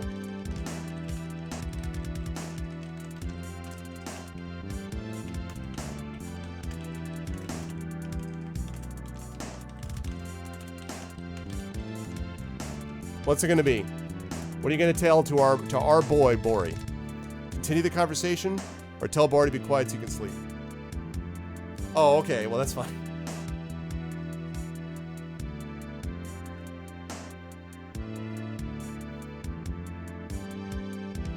Hey, Terry, have you ever done any work with, like, layered drawings that could be shifted around, sort of like a la the Marvel, you know, the beginning of Marvel movies where you actually see the comics, like the comic page moving and shifting? I guess they call them visual comics or kinetic novels, I guess is what they call them. Motion comics. Yeah, motion comics, because my Chrono Wolf, Matt, is the guy who did that for some of my Icarus stuff, and we might be doing that for the next book. I was just curious if you ever did any of that. I was looking at the balloon and I was thinking about it. I did one motion comic once. No, 2 actually, but this was just like 2 extra frames to simulate rain, basically. I see. Is it hard to do? Super old. No, not really. Okay. Wait, I can actually link it to you later. Okay. Yeah, I was just curious. No, it's like I never did like parallaxing or something like that because I don't have the programs for that. Okay. But because I don't have Flash or something, but it shouldn't be too hard to make. Yeah, I was just curious because I was looking at it and I was thinking about the balloon moving through the. I'm not saying we do it. I was just saying it was cool to think of Like, I wonder how that would be with motion comics, because I always thought those things were cool. Alright, let's see. Let's last call this. Looks like only one of you is like... Chloe Rose. Chloe Rose is like, Bori, shut up. Bori. Everyone else is like, it's my boy Bori. Chloe, it's your boy. It's our boy Bori. You know Bori. You remember the drawing that TariToons did of our boy Bori? He's like Bavarian cake guy. You know? There he is. That's Bori. You gonna shut down your boy Bori? Chloe's like, whatever, Bori. You're boring. Huh. Got him. What? Rude. Alright, we're gonna close this poll down, and this will be our final, I think this will be our final thing for the day. Wish to continue the conversation, and I do, according to chat. In a bored tone, you reply that you have no idea how much a Warhammer costs. 35 gold pieces, I tell you, Bori says excitedly. It's ridiculous. For that, you can buy a good pair of leather boots, a sword and a shield, and still have change left for a hot meal and a flagon of ale in a tavern. When I get home, I'm going to become a blacksmith and specialize in weapons. Bori rambles on for the next 2 hours, telling dwarf legends and tales of his life. But suddenly, Sim points west and shouts, "Look! A speck in the sky, and it's moving towards us!" When you focus your eyes on the object in the sky, your heart sinks. Now, I am going to show this. I lied. I'm going to show this because this is... I don't want to... We can't end on this cliffhanger. So I'm going to show... Oops, no, not that. I'm going to show you guys what you see, because this is actually pretty cool. You guys see...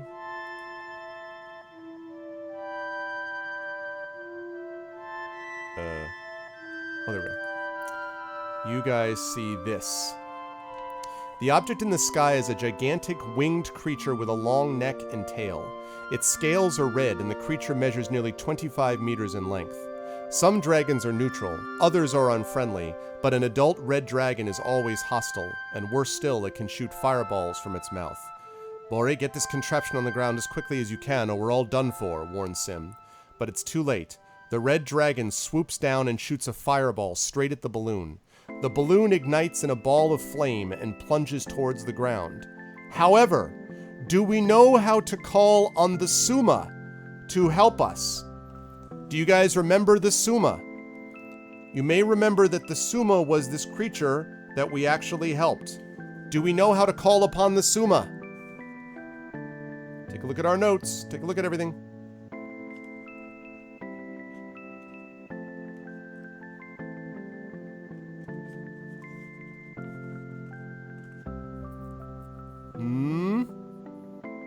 Tension is so thick.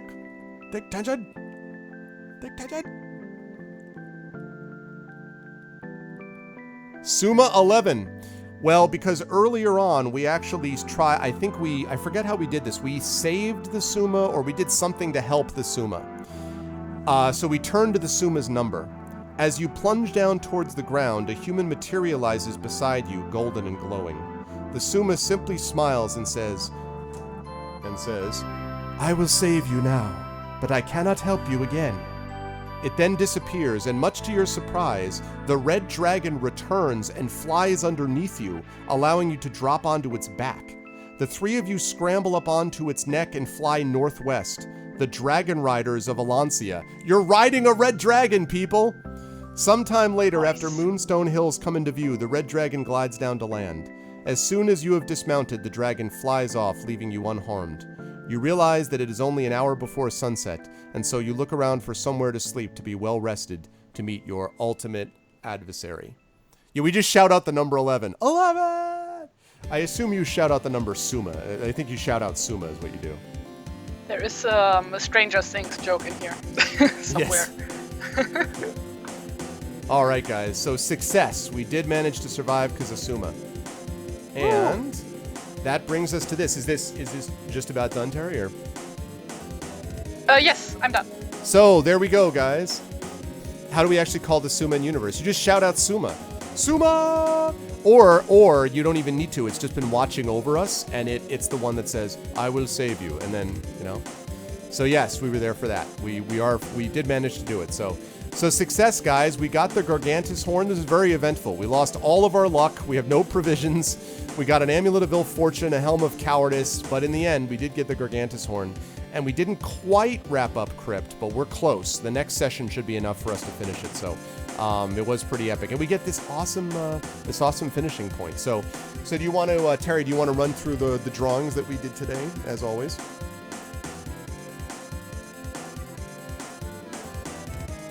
All right. So step 1 was Caius. Was this anything specific? Was this a specific thing Caius was doing, or?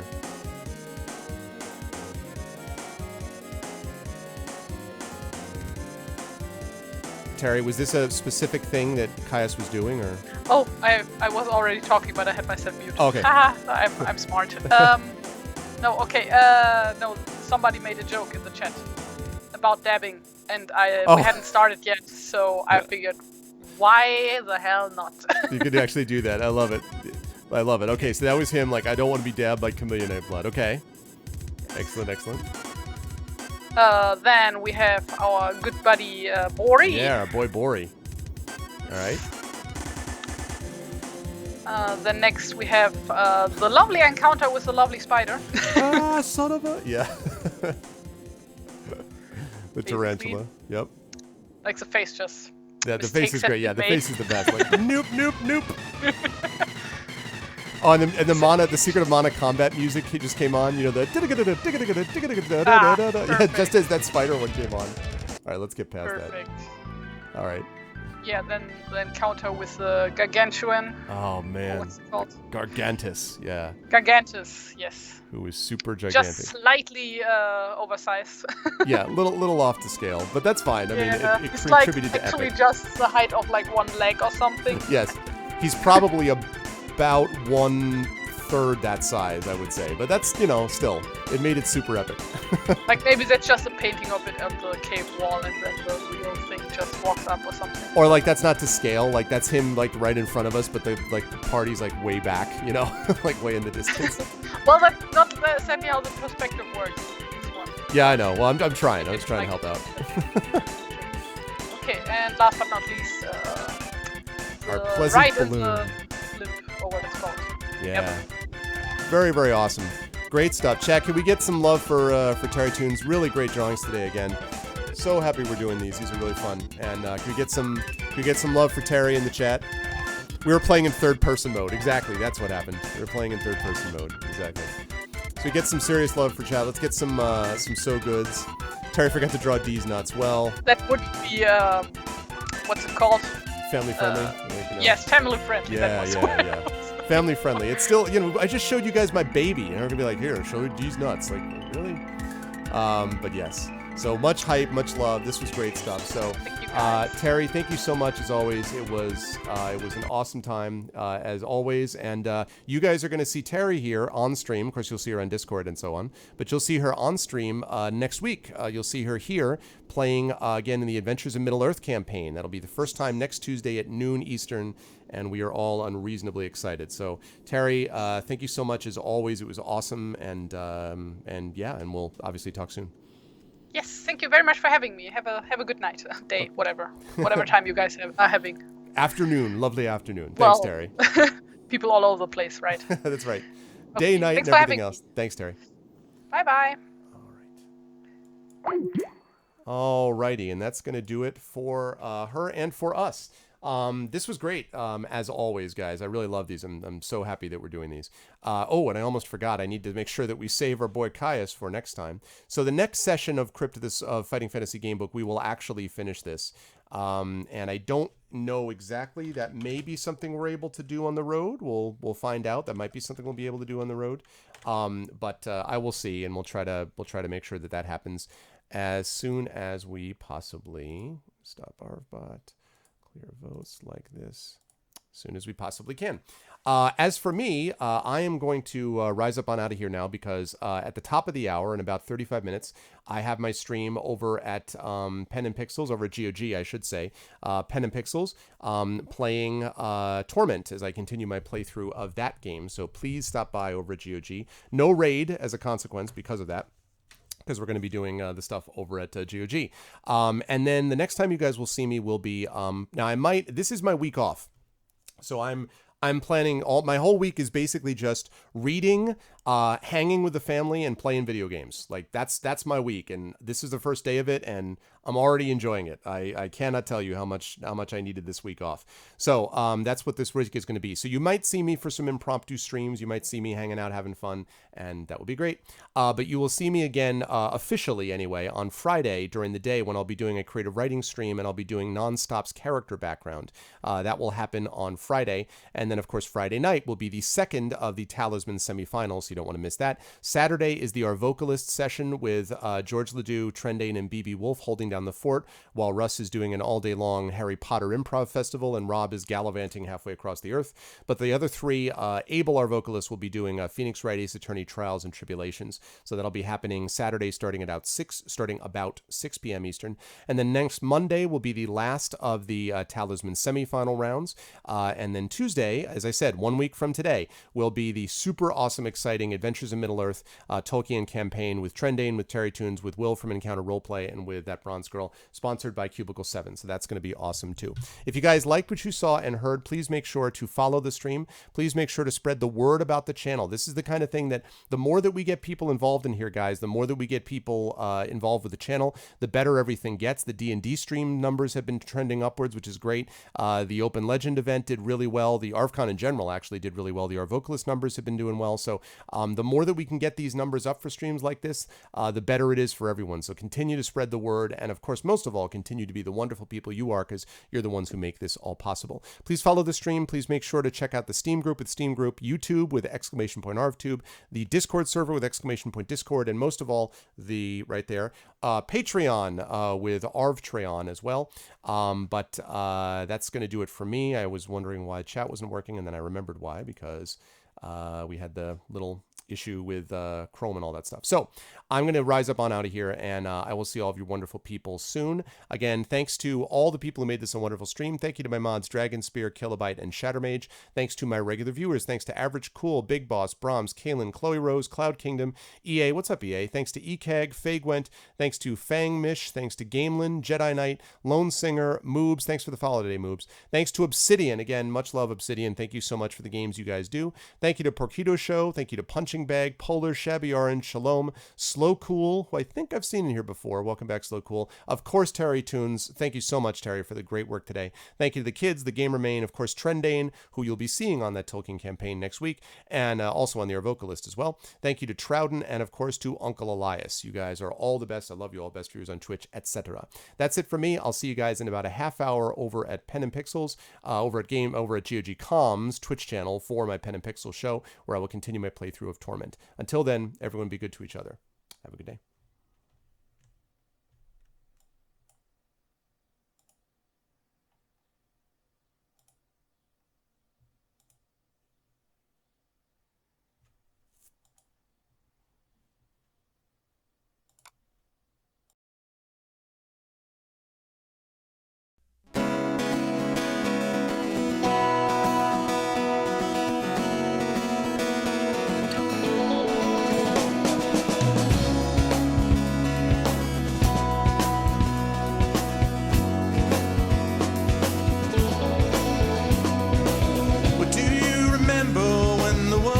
Fresh and new, when it all seemed clear to you, when your aim was straight and true. Were your mind untroubled by the questions in the dark, content to play your part, open pathways to your heart? Were your life untainted by a host of broken dreams, when all your acts were queens, understood all that it means? Could you have understood the way your life was bound? Did you ever wonder how you got from there to now? Oh yes, you're gonna fly away from here, where the sky grows more clear, and your problems disappear, drift away down below. Watch them go down to your friends, where the trouble never ends, and there's always just one more day left to go.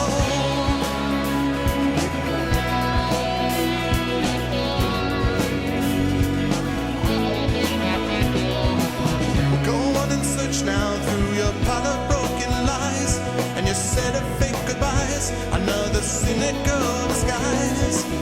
When will they catch you? All those little things you said. Will it turn around instead? Blame the voices in your head.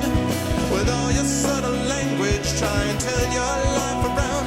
If your center gets unwound, you do your best to slow things down.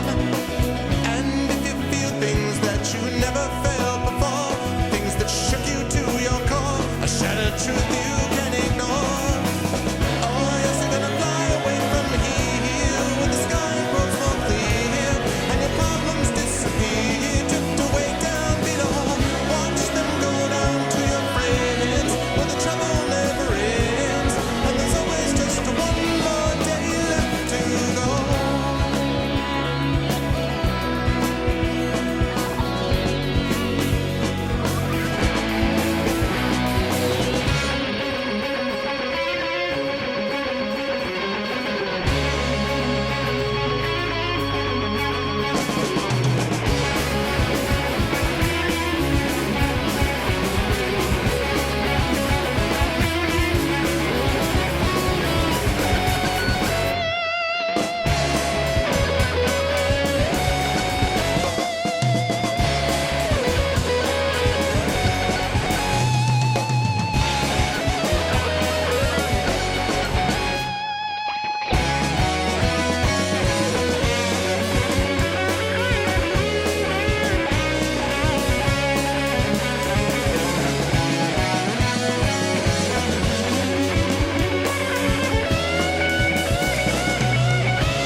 And when you've struggled and you keep on falling back, 'cause it's confidence you lack, you try and take a different tack. You can turn and face your demons, or you can give yourself a break. You can go a new direction, life is only what you make. When it comes to your own vision, when you got to